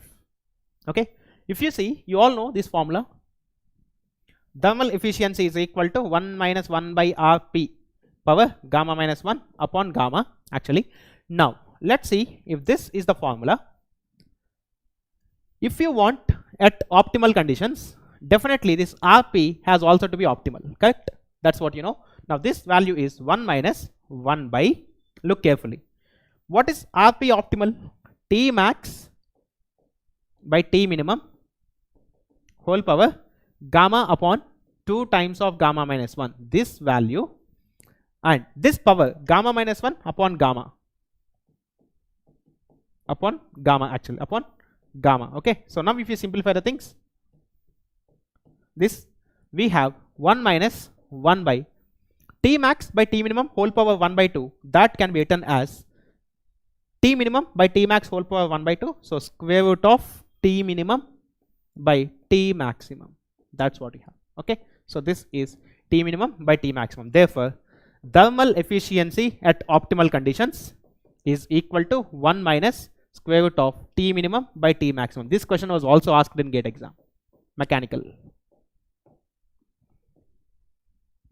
Clear? You see how simple things are, just bit of simplifications, that's it. Okay, I'm not teaching any complicated concepts here, just pure maths. Okay, so thermal efficiency is 1 minus square root of T minimum by T maximum. Many times students forget this square root because they miss this 2 in the calculations and they'll end up with the wrong answer. Okay, I'm telling you, at maximum work output, efficiency is not equal to Carnot efficiency. Clear? Yes or no? Is this points clear to all of you? So please type in the chat box. Okay, everyone, come on guys, just type in the chat box. Can you understand this 2 and also this guy here? These 3 points are important actually. Okay, they can ask you many things based on these expressions. They'll give you T maximum, T minimum, they'll give you gamma, they can ask you different things again. Okay, now anyway, let's see. Now before going for intercooling, let us see what is the maximum pressure ratio. Okay, so what is the maximum pressure ratio up to which you can go in a cycle? Okay, why there is a limitation? Because theoretically you can understand that this value, as your RP increases, this keeps on increasing, like as RP increases. But why there is a limitation here? Okay, so let us see why there is a limitation. That's the question. For that you should know something called maximum pressure ratio in Brayton cycle.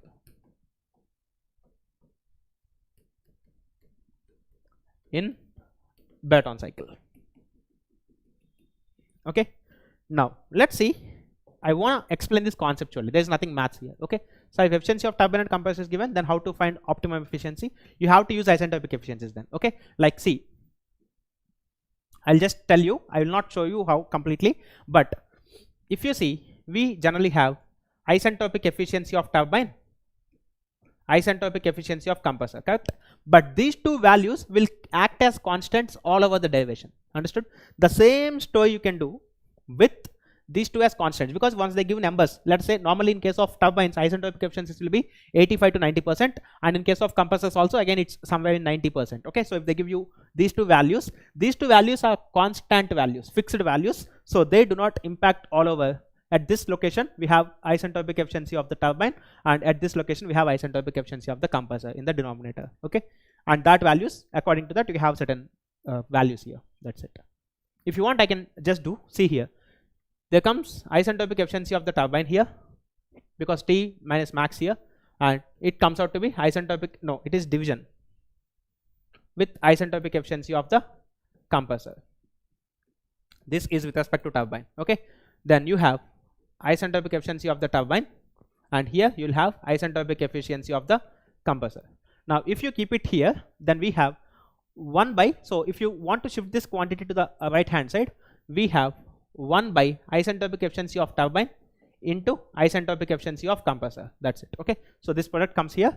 Then T max by T min. So here you have again, means basically inside this you have the product of these two terms. That's it. Okay, so normally if you see RP optimum, if you do this continuously, we have T max by T minimum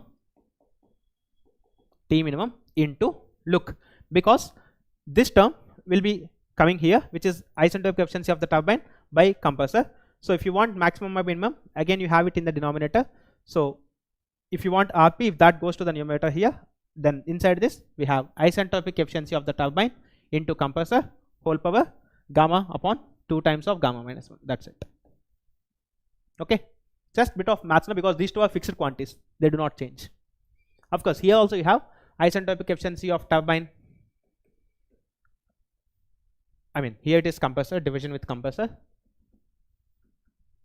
Here you have isentropic efficiency of compressor, and here you have again multiplication, isentropic efficiency of turbine. That's it. Simplification gives you this. Okay. Now anyway, let's see. So what is the maximum pressure ratio in Brayton cycle? This is not mathematical, this is a bit conceptual again. Okay, so let us see how we can understand this. Look guys, this is very important understanding. In many interviews this will be asked actually. Okay, even in my BARC interview this was asked. Luckily I was able to know the answer. So this is TS. Okay, now let's see, they decide what is T minimum and also T maximum. They decide what is T minimum and also T maximum clearly. This is T minimum and T maximum is what we have. Okay, so this is T maximum. Fine. Also, you know, one more thing, the atmospheric pressure is locked. So if you see this case, this is PL is equal to constant. So these three are locked, you cannot change this. T minimum is locked, T maximum is locked, and atmospheric pressure at which things are happening is also locked. Now let's see one thing. This is the maximum temperature. So initially your cycle is something like this. Let us say 1 to 2, 1 to 2. Then you have this constant pressure process up to this point. Fine. 1, 2. This point is 3. And from there you have an expansion which is something like this. 4, T4 is more than T1 now? Yes. Should draw a line like this? Okay, fine.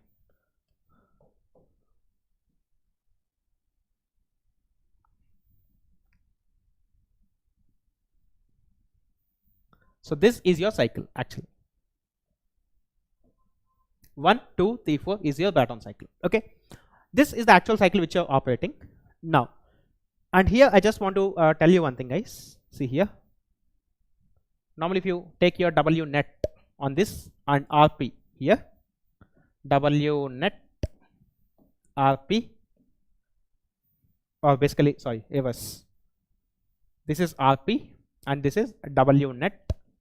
Because of this understanding, you know, there comes certain optimum pressure ratio, means this is how it happens. Okay, so initially work output will be less, then finally let's say it reaches maximum at some optimal value, optimal, and then after it decays. Okay, because clearly it's a maximum minimum concept that we have used. That's the graph. Okay, sometimes if people ask you in GATE exam, you can use that. But anyway, let's see. So 1, 2, 3, 4 is the actual cycle. So we have certain RP. Now let's say, so actual cycle is 1, 2, 3, 4, 1. Now let's say instead of having this as your P2, because this is one curve, so let's say there is one more pressure curve which is something like this.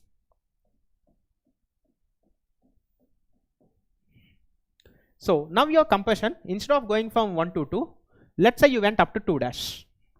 Okay, you went up to 2 dash, and clearly this heat addition is up to 3 dash, because you cannot go beyond this temperature. That is the maximum limit which is decided. Okay, so you have this, and also let's say this is what you have here. Okay, so this is the heat rejection curve. So clearly again 2 dash, 3 dash, 3 dash, 4 dash, this is 4 dash for example, and this is 1 again. So 1 is same state. So let's say this cycle 1, 2 dash, 3 dash, 4 dash, 1, this is cycle of maximum W net. Cycle of maximum W net. This implies RP optimal is equal to P2 dash divided by P1 is what you have. So this is the optimal cycle. Okay, so this is your optimal cycle. Now if this is your optimal cycle, you can understand one thing. Beyond this point, if you increase any further pressure ratio, net work output will decrease. Yes or no? Is this clear? Means I am telling you, let's say if you construct one more cycle such that this process expansion go to still a bit of higher pressure. So let's say this point is 2 double dash. This point is 2 double dash. So if you go from 2 double dash and along this constant pressure,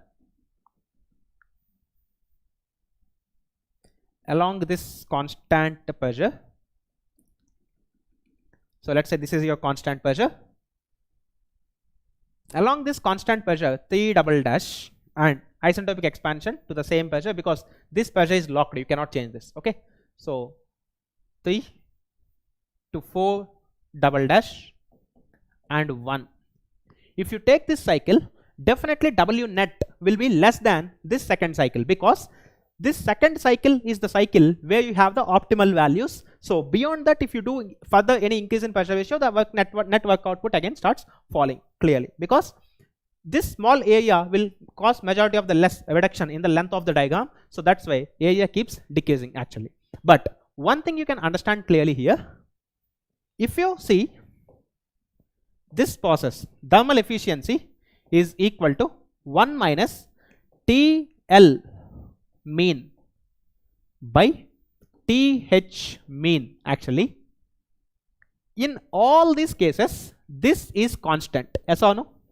In all these 3 diagrams, you can see this is constant, correct? Because complete heat rejection happens along this path, and of course, okay, this is not constant, sorry, PL is constant, no, sorry, this is not constant, T mean is there, and along this cycle, you can see the mean temperature of heat rejection comes decreasing. Yes or no? So this decreases actually.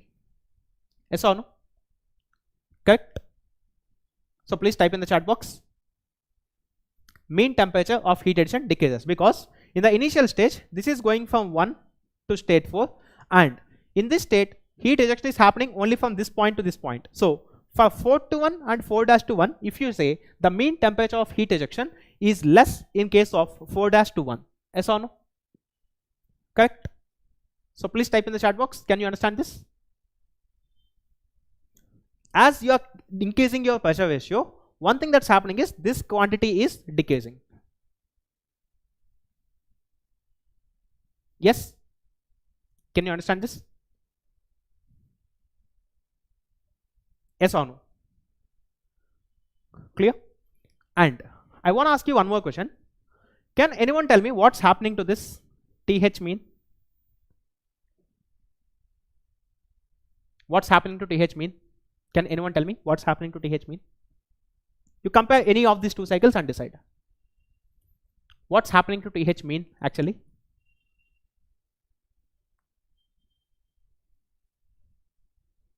TH mean increases, correct? Because, for example, if you take this cycle, all these points are at a higher temperature as compared to these points here. Okay, till here you can see all these points are at higher temperature as compared to here. Like in general, at corresponding entropy state, if you see, this point will have higher temperature than this. Similarly, at this point, if you see, this point has higher temperature than this. Similarly, this point will have higher temperature than this. So mean temperature of heat addition increases. So this quantity increases as Rp increases. As Rp increases, these things happen. If this is happening, what happens to your thermal efficiency? So please type in the chat box. If you see, if mean temperature of heat ejection is decreasing and if mean temperature of heat addition is increasing, then what happens to your thermal efficiency?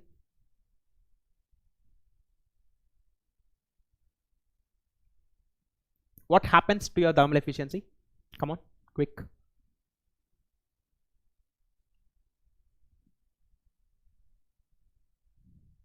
What happens to your thermal efficiency? Increases, correct?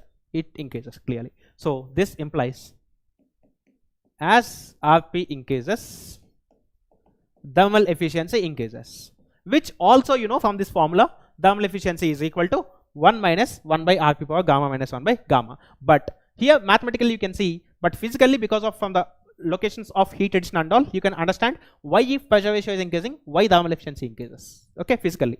Now there is certain limitation because see here, I'll just tell you this. Let's say you come to the maximum pressure ratio. For example, see, you cannot take this compression beyond this line T max, correct? You cannot take this compression beyond this line T max actually here, because that's the maximum limit.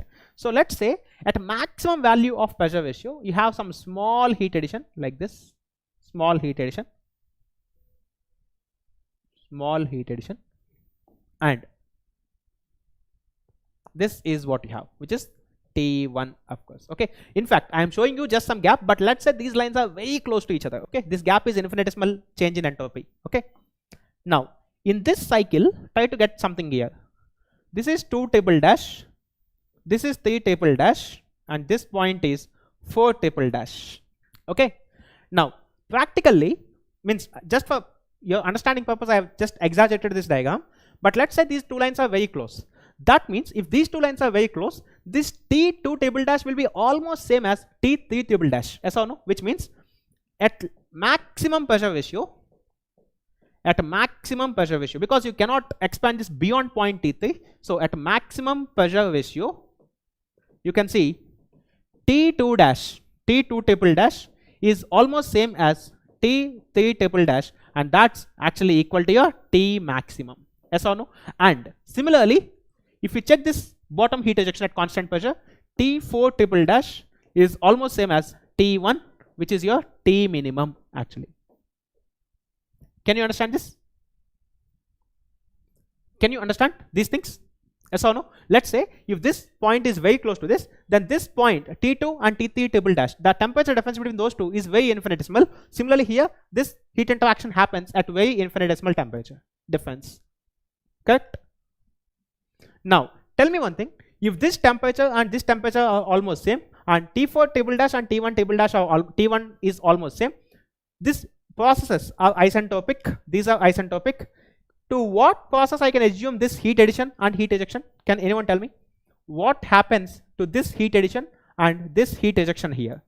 If the temperature differences between them are very infinitesimally small, that means this heat addition between 2 table dash to 3 table dash, I can assume it as one particular heat addition. What is that?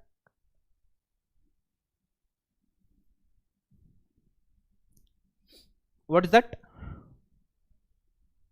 To what process? Adiabatic, isothermal, whatever.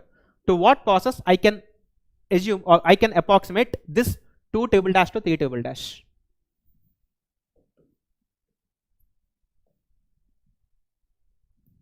It is very good. It is isothermal, correct? Because if these two are almost same, that means this heat addition is supposed to be happening at constant temperature.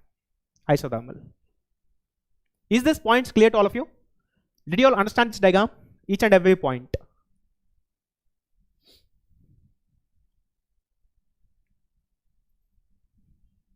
Okay. Is this clear to each and every one of you? So please type in the chat box. Clear? Yes or no? Everyone in live should type in the chat box. If you have any doubt, please ask me, because this concept is ultra important. Okay. Now, if these processes are isentropic, compression and expansion are isentropic, heat addition and heat rejection are isothermal. Now, what is this cycle? Can anyone tell me what is this cycle? 1, 2 triple dash, 3 triple dash, 4 triple dash, 1. What is this cycle? Carnot, correct? It is Carnot cycle, clearly. Carnot cycle, and you know, between any two temperature limits, definitely Carnot cycle has highest efficiency. So beyond this point, you cannot generate any efficiency which is more than that. But the main thing, one thing that you can understand here, at this maximum Carnot condition, what is W net? Can anyone tell me? If these two lines are very close to each other, means if ds is tending to 0 in this cycle, W net. What is W net in this cycle? Let's say if these two lines are coming very close to each other. 0.0001. Okay, fine. Okay, it tends to 0, correct? So this will actually tend to 0. Okay, that's why practically we don't operate this at RP optimal. We don't operate this at RP maximum actually, but we actually operate it generally at RP optimal ranges. Okay, so anyway, that's what you can see in this cycle.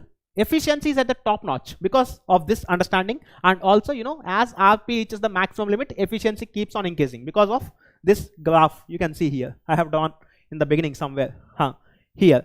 As you go on, this keeps on increasing, but physically there is a limit because of material which you cannot go beyond certain point actually, and definitely at this maximum point, this efficiency is maximum of all the pressure ratios. Okay, so that's what you can also see here mathematically after a bit of understanding. Clear? But W net decreases, compressor work, turbine work, they are almost equal. Okay, so because you can see in this again at maximum pressure ratio, this touches 0 almost.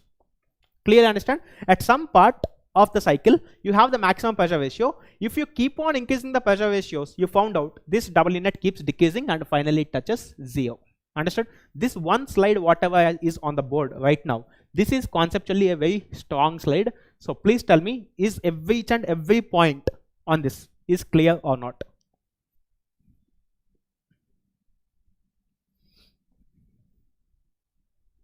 Is each and every point clear? Because this slide, whatever you are seeing now, is conceptually a very high, strong slide. It gives lot of understandings. Clear? Then there is no use of the plant. Yes, exactly. That's why we don't operate at RP max. Okay. Now let's see what is the relation between the pressure ratios. Actually. So let's see RP maximum. What could be the value of RP maximum actually? Okay. You can see as RP increases, thermal efficiency increases, and at RP tends to RP maximum, Brayton cycle tends to Carnot cycle, and thermal efficiency of Brayton, which is maximum efficiency. Aperture's thermal efficiency of 𝐂𝐚𝐿. Okay, so for thermodynamics पढ़ना है from starting. क्यों? You want me to start again? No, no, because it's already done, I guess. Anyway, normally for English batches I do it in the paid batches, but I don't think in Hindi batches, maybe near future I may not teach. Okay. But you see, in today's class, there's nothing big I'm talking about, no. Everything is like basic first law of thermodynamics and second law at some places, entropy, all these things. Okay, fine. So what I'm supposed to tell now? I'm telling you something, no? I forgot. Just a minute. What is this value? That's what. Okay, so let's see clearly. So for process 1 to 2 at RP max,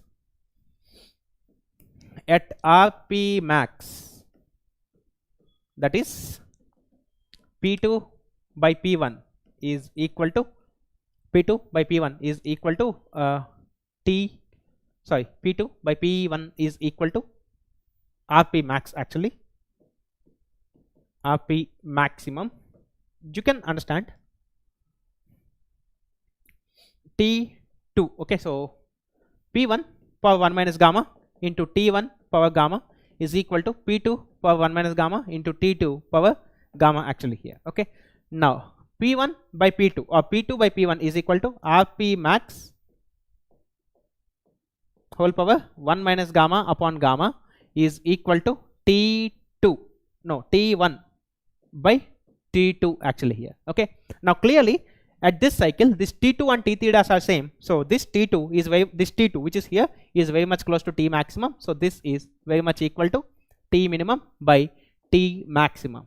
Look, normally this T2 is not equal to T maximum, but at this condition you can see this T2 dash is same as T2 table dash is same as T3 table dash, actually. So this implies if you flip these two you can change this minus sign, actually. Okay, so RP max is equal to T maximum by T minimum whole power, actually it is T minimum by T maximum whole power gamma by 1 minus gamma, but this can be written as gamma by, instead of 1 minus gamma, because I flipped these two. See, initially it is minimum by maximum, but I made it maximum by minimum, so this 1 minus gamma I can write it as gamma minus 1, which is nothing but RP optimal square is what we have here. Okay, so this implies in any Brayton cycle you can see RP maximum is equal to square of optimal pressure ratio. This relation is also important. It was asked many times in ESE prelims. So whatever are the exams, generally in all technical exams where there is power plant, they ask you this.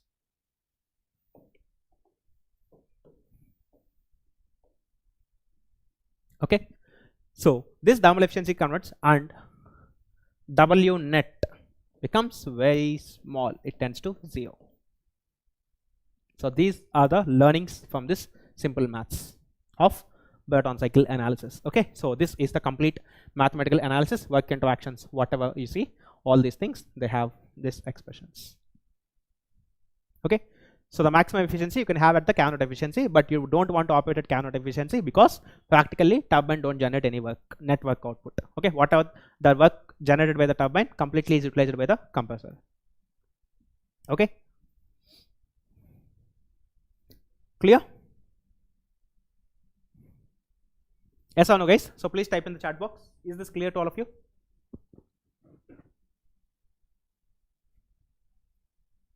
Okay, so did you all understand these two concepts now, which I have marked them as optimum and maximum pressure ratios? After this much of analysis, I think it's clear to all. Okay, basic thermo, poor thermodynamics. Good to Kumar Sharma. Okay, fine. Yeah. Now let's move on to the next topic, which is this concept of intercooling and reheating. Okay, so concept of intercooling and reheating. So what is intercooling? That's what we have to understand firstly. So if you take any substance in general, let's say, you know, in gases and all, if you are compressing the gas, then definitely temperature will increase, okay, which we have seen as common experience. Now when temperature increases, it becomes difficult for you to compress the gas. The reason is, whenever gas temperature is more, then definitely gas will try to expand. You are actually trying to compress, but gas is trying to expand. Then your compression process becomes very difficult actually. Okay, because you know at higher temperature substances they generally try to expand. So when you are compressing the gas, initial part of compression generates some heat. Because of that heat, the gas will again try to expand, which is actually obstructing your compression process. So that's why something which we do in between to reduce the temperature of the gas, you know, it is cooling, and we'll do it at some intermediate stage. That's why it's called intercooling. That's it. The name itself tells you. Okay, we'll actually cool the gas, and we'll cool the gas somewhere in between lower pressure to higher pressure. So that's why it's called intercooling. Clear? So now let's see. I want to ask you one process. If you see the first process 1 to 2 of a Brayton cycle in PV diagram, for example,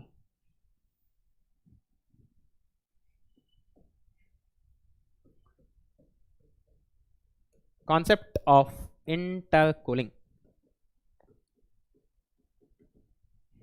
First, let us see this. Okay, so concept of intercooling. Now, let's see.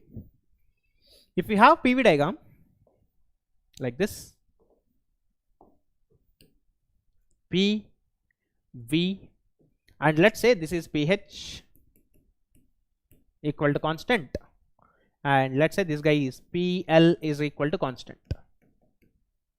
Now let's say you have combustion process. Combustion is from state 1 to state 2 actually.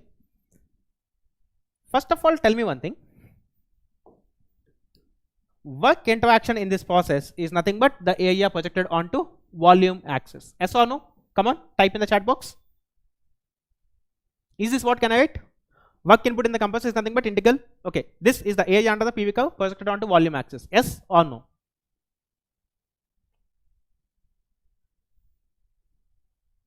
Yes or no? Yes? Correct? It is no actually. Okay, look. Yeah, I understand some of you will say yes, but actually it's no. Yes, no, it is no. This is wrong. Look, in case of piston displacement works, look, in case of piston displacement works, we have PdV. PdV is what?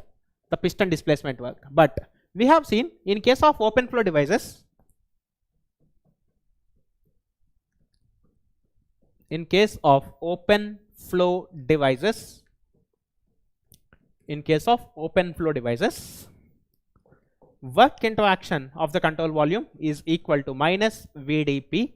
And if you do this integration, clearly the integrating variable is actually pressure, it's not volume. Okay, if this is integral VdP, you always, to get this mathematical value geometrically, you should always project the curve onto this variable axis. Like for example, if I am doing integral x square dx, I will project this curve. Let's say limits are from 0 to 5. I will project up to 0 to 5 onto x axis because this integrating variable is x. Okay, so this is how I get the area. If this is y, I cannot do this. Then the area will be something like this.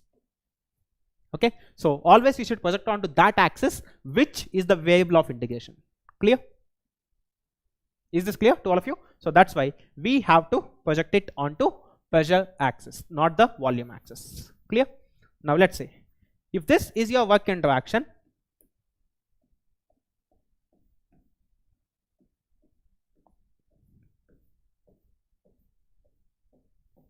so this is your work interaction 1 to 2 actually. To decrease this work interaction, what we'll do is we'll cool the gas in between. Okay, so we have a device which is called intercooler, where it's like again a heat exchanger.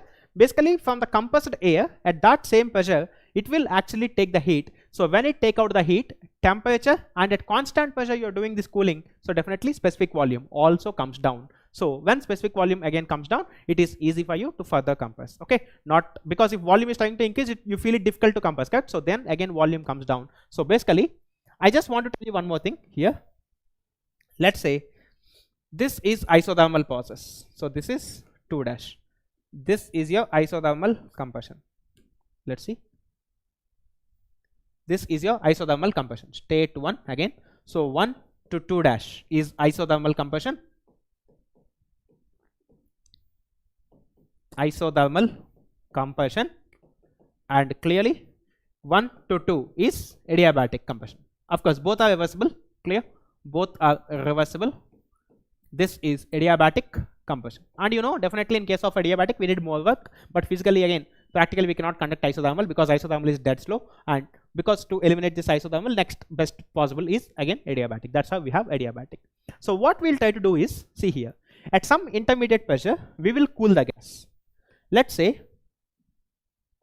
if this is your intermediate pressure, so let's say this is your intermediate pressure, for example.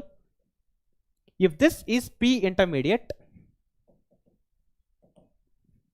once you compress this gas from along this adiabatic, so let's say along this adiabatic you compress the gas 1 to point A. At this point, what you do is, you will cool the gas at this intercooler pressure, so that at constant pressure, if you are cooling the gas touches this point, and again by adiabatic compression between these 2 points, clearly it won't match with isothermal. This is the adiabatic at this point, so this point is B, and if this point is 2, let's say this is 2 double dash, this is your new point of ending in the compression. Now clearly you can understand, because of doing this in intercooling, because of cooling this in stages, you can see this is the cooling stage. So because of this cooling stage, you can understand one thing, this part of the work which is here, this part of work gets saved by us, yes or no? Because the new process is, after intercooling, the new process is, this is PV. You have 3 pressures, which is PL equal to constant. Then you have pH is equal to constant, and somewhere here intermediate pressure. Initially your compression is something like this. This is your adiabatic compression 1 to 2. But now what you are doing, because of this intercooling, after compression from this point to this point, this is point A, you are cooling this gas. You are cooling this gas. So when you cool, definitely at constant pressure, if you are cooling, temperature also decreases. So let's say this is the point up to which you are cooling. So let's say this is B, and this is the isotherm which is passing like this.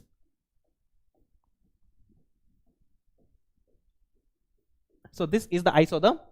Then since adiabatic will be above isotherm, so let's say this is the process. Again, compression from this stage. So this is 2 double dash, for example. Then you can see, instead of compressing from 1 to 2 directly, means from this pressure PL is equal to constant, pH is equal to constant, and this is P intermediate is equal to constant. Okay, so instead of doing a single compression from state 1 to, from low pressure to high pressure, clearly because of doing this intercooling, this amount of area is getting saved, yes or no? This area is getting saved by you.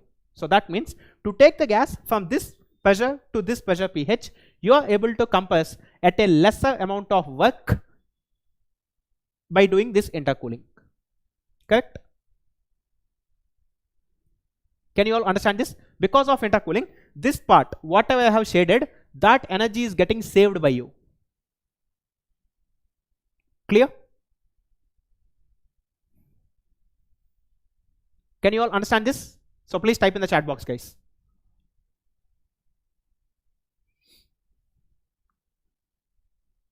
Yes or no? Can you understand? Because if I have not, now if you see, the work which I'm using to compress is actually this amount of work. That's it. This is the amount of work, right? So because of this intercooling, this yellow color shaded part is the work which is getting saved by us. Okay, we need not use that work in compressing the substance. Now let's see, shaded, yellow shaded work is saved, or you can say is reduction it reduced for compressing. Is reduced for compressing actually. Okay, so that is actually reduced for compressing. So that's why you should intercool. Now you can understand or ask me one thing. I would have stopped this curve here also, but exactly why did I stop this on this isotherm? Means why doing the intercooling, the temperature should be brought back again to this particular T1. That's the condition. That again can be done from simple maths. Okay, just calculate the work interaction formula. Like if you see work required for compression,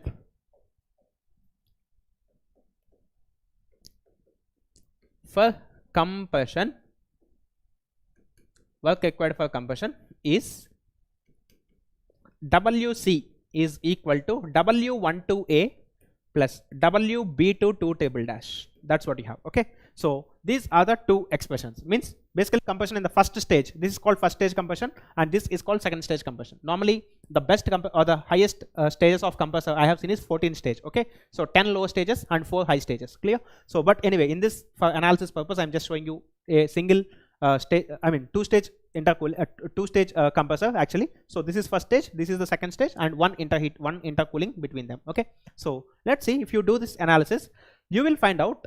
Just I'm writing the expression. I won't do the derivation this time. I'll just show you. Work required for 1 to A is Cp times Ta minus T1 plus Cp times T2 table dash minus Tb actually here. Okay, now if you write this again, gamma R by gamma minus 1, all these things. So gamma by gamma minus 1 into R times Ta minus R times T1 plus R times T2 table dash minus R times Tb. Okay, and if you convert this in terms of Pb and all, you can see gamma by gamma minus 1 upon this R times Ta can be written as, now see here, R times Ta is nothing but P intermediate into Va. Okay, so this is P intermediate into Va of course minus R times T1. So R times T1 can be written as P1 V1 plus P this is P2 times V2 table dash minus P intermediate into Vb actually here. Now converting these volumes in terms of pressures again, because you can see Va can be written, this Va which is here can be written in terms of P1 P intermediate and V1, correct? Because P1 V1 power gamma is equal to Pa Va power gamma. So you can understand Pa which is P intermediate of course can be written as Pa is equal to P1 into V1, or let us write one thing, Va, expression for Va here.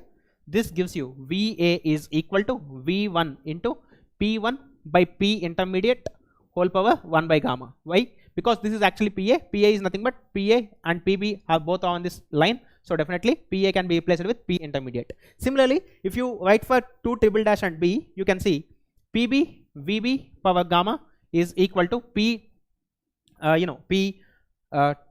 into V2 table dash of course. Okay, power gamma actually. So this Vb can also be written as P2 which is P2 by P intermediate power 1 by gamma into V2 table dash. Okay, so V2 table dash, this is what you can write. So finally what we can do is, you can substitute this complete relation in terms of P intermediate by converting this Vb, Va and things.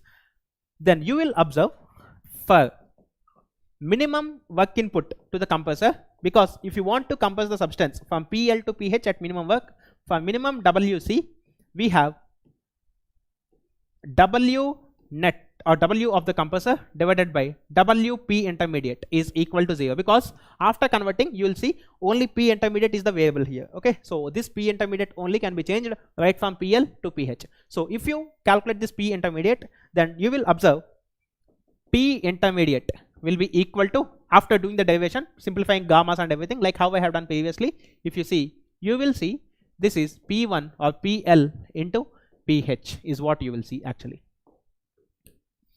P intermediate is equal to PL. Condition for optimal compressor work.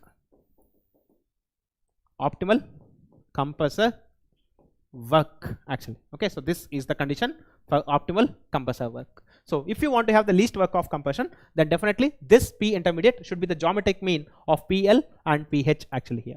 Okay, and normally in this stage you will also observe if P intermediate is equal to square root of PL into PH. So this implies PH, guys, just focus for 5 minutes, we'll close. PL into PH. So this can be written as P intermediate by PL is equal to PH by P intermediate is what I can write in this ratio. Okay, just breaking this into two parts and putting one part here and bringing this PL here. If you do this, then let us see what you can understand actually here. See now, P intermediate by PL is same as PH by P intermediate. Now let's see, for this process, if you write carefully, for 1 to A, you can see P1. Okay, so for 1 to A actually,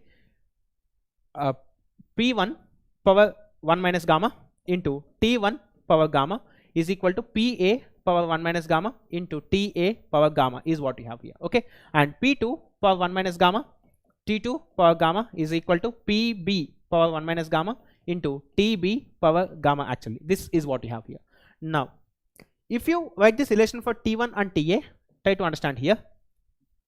T1 and TA actually here. Okay, so T1 and TA, you can see T1 and TA, T1 by TA is equal to P1 by PA by P1 whole power PA by P1 whole power gamma minus 1 upon gamma. Clearly this is what you have, and from this equation you have T2 by TB is equal to PH by PB whole power gamma minus 1 upon gamma. This is the simple relations you can get from these two equations. Now let's see what about this value and this value. You can see PA by P1, which is this PA by P1, is same as PH by PB. So these two are equal. That means this ratio and this ratio are same. You can understand T1 by TA is equal to T2 by TB, of course. Okay, so T1 by TA is equal to T2 by TB. And from this relation, if you calculate work interaction of compressors at this particular ratio, you will see the compression work in this stage 1 to A will be same as from B to 2 double dash actually here at this point. Okay, means if you keep this expression again in this relation, you will find out these two terms will be equal actually in terms of magnitude. Okay, so from there you can also understand if TA minus T1 is same as T2 double dash minus TB and this ratio is also there, then you will understand this TA and TB will be same and T1 and T2 will be same actually. Means in case of perfect intercooling, for perfect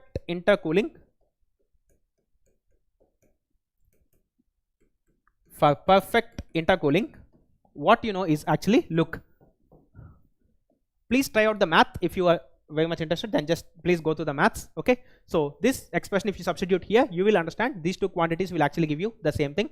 So if these two quantities gives you same thing, then definitely this TA and TB will be same. Okay, PV or TS for example. Okay, so if you are drawing TS, if these are three constant pressures, this is PL equal to constant, P intermediate is equal to constant, and PH is equal to constant. You will see once you compress this state 1 to state 2,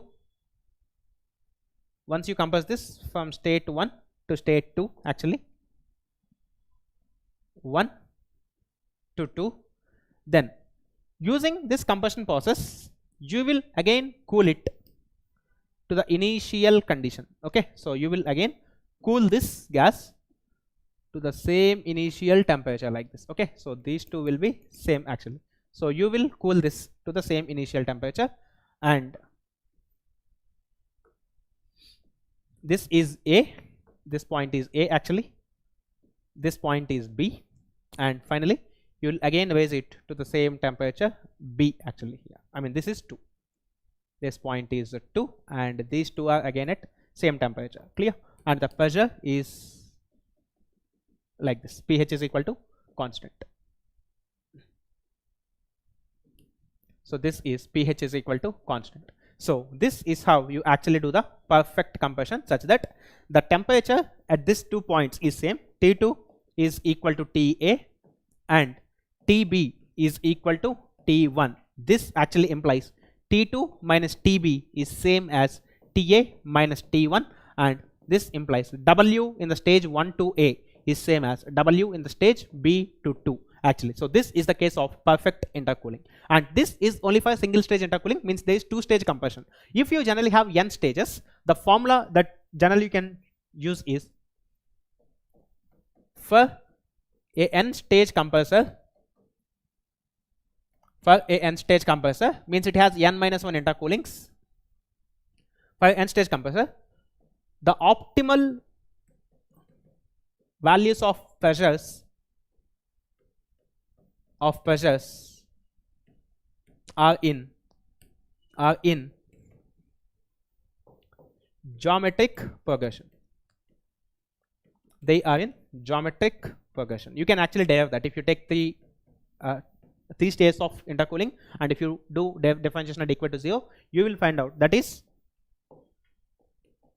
P intermediate 1 by P1 is equal to P intermediate 2 by P intermediate 1 is equal to P intermediate 3 by P intermediate 2, and so on, pH divided by P intermediate n. That's what you have here. Okay, so if you do n stages, I mean n minus 1 stages, okay, so P intermediate n minus 1, so this is what you'll have, n minus 1 whatever. Okay, so you know that all these pressures P1, P intermediate 1, P intermediate 1, P intermediate 2, P intermediate 3, and so on, pH. If you see, this pressure stages will be in the geometric progression, AR square, and so on, AR power n minus 1. That's what you have. Okay, and work done in each stage will be same. Got it? So did you get these points? Just only thing I did not do is showing you mathematically how this T1 and T2 will be there, so that you can see basically if you substitute this in this relation, you can clearly understand this difference will be same. So if this difference is same, and also if this ratio is same, then definitely T1 will be equal to TB and T2 will be equal to TA actually. Clear to all of you? Okay, so this is how we do perfect intercooling actually, and this is important. And work interaction in each stage is same. In each stage, work interaction in each stage is same actually here. Okay, and you need two compressors, one for this PL to PN, which is called the low pressure compressor, and this is the high pressure compressor, HPCs and LPCs. Like how we have LPT and HPT, low pressure turbine and high pressure turbine. Here we have low stage. Actually, this is called the low stage, and this is the high stage. Okay. Normally, I have seen 14 stage compressor. Normally, when I was in HPCL, we have 14 stages, 10 low stages, and 4 high stages after intercooling. Okay. So these are the things. In next class, we'll also start up something on this reheating, concept of reheating. Actually, you'll eventually see in I think Monday is holiday because of Christmas. We'll start on Tuesday again. So Tuesday we'll see that in case of intercooling and also in case of reheating, thermal efficiency will fall down. Okay, but net work output of the plant will increase. Okay, so when net output increases, then definitely thermal efficiency is decreasing, as we have seen. So thermal efficiency will actually decrease because of intercooling and also reheating. How and why we will see in Tuesday's class. Then we'll also discuss the concept of regeneration. Then we will close this Brayton and move to refrigeration. Okay, fine. So we'll see this concepts of intercooling and reheating, and then we'll move to regeneration. Then after regeneration, we'll solve.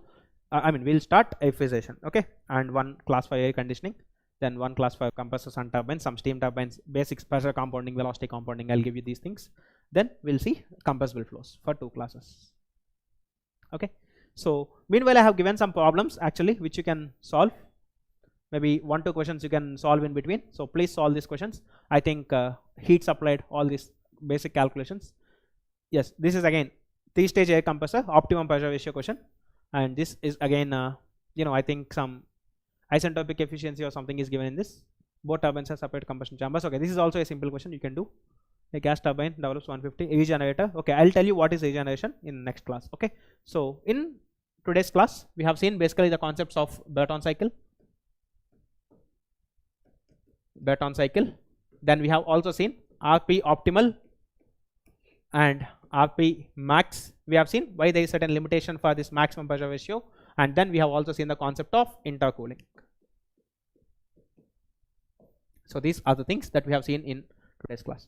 So compressible flows is important for mechanical or XC. Mechanical, it is very much important. Okay, normally it is there in the syllabus, and in XC also I think in XC it is not there officially, or it's there. Please check the syllabus officially, because I forgot, because generally I don't show variation. I teach in any batch, I'll teach compressible flows, because there is no separate exactly dedicated batches for XC. So when I'm teaching in any fluid mechanics anytime, I'll teach compressible flows in general. Or if I miss in fluid mechanics, I'll teach it in basic thermodynamics normally. But anyway, I promised to teach in fluid mechanics, but time did not permit us, so I'll teach in here. Okay, so that's what you have. And anyway, you can always join this. I generally write this daily. t.me/pw. My name you can type, then you can get this channel, you can join it there. Okay, and we'll meet. Next class is on Monday. We'll meet on Monday, and Tuesday. Next class is on Tuesday, and we will Tuesday, because Monday is Christmas holiday, correct? So Tuesday at 4 p.m. we will continue this reheating and regeneration concepts. Then we'll move for refrigeration in Tuesday's class. Are you all understanding the things, each and every point in detail? Yes or no? So please type in the chat box. Is each and every point coming out in detail?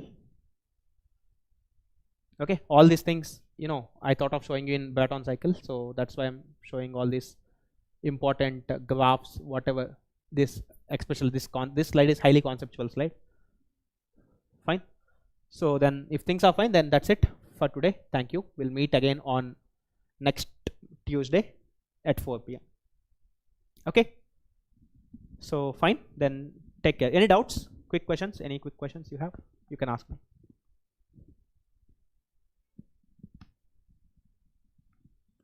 Fine then, no more questions. Okay, thank you all, take care, bye.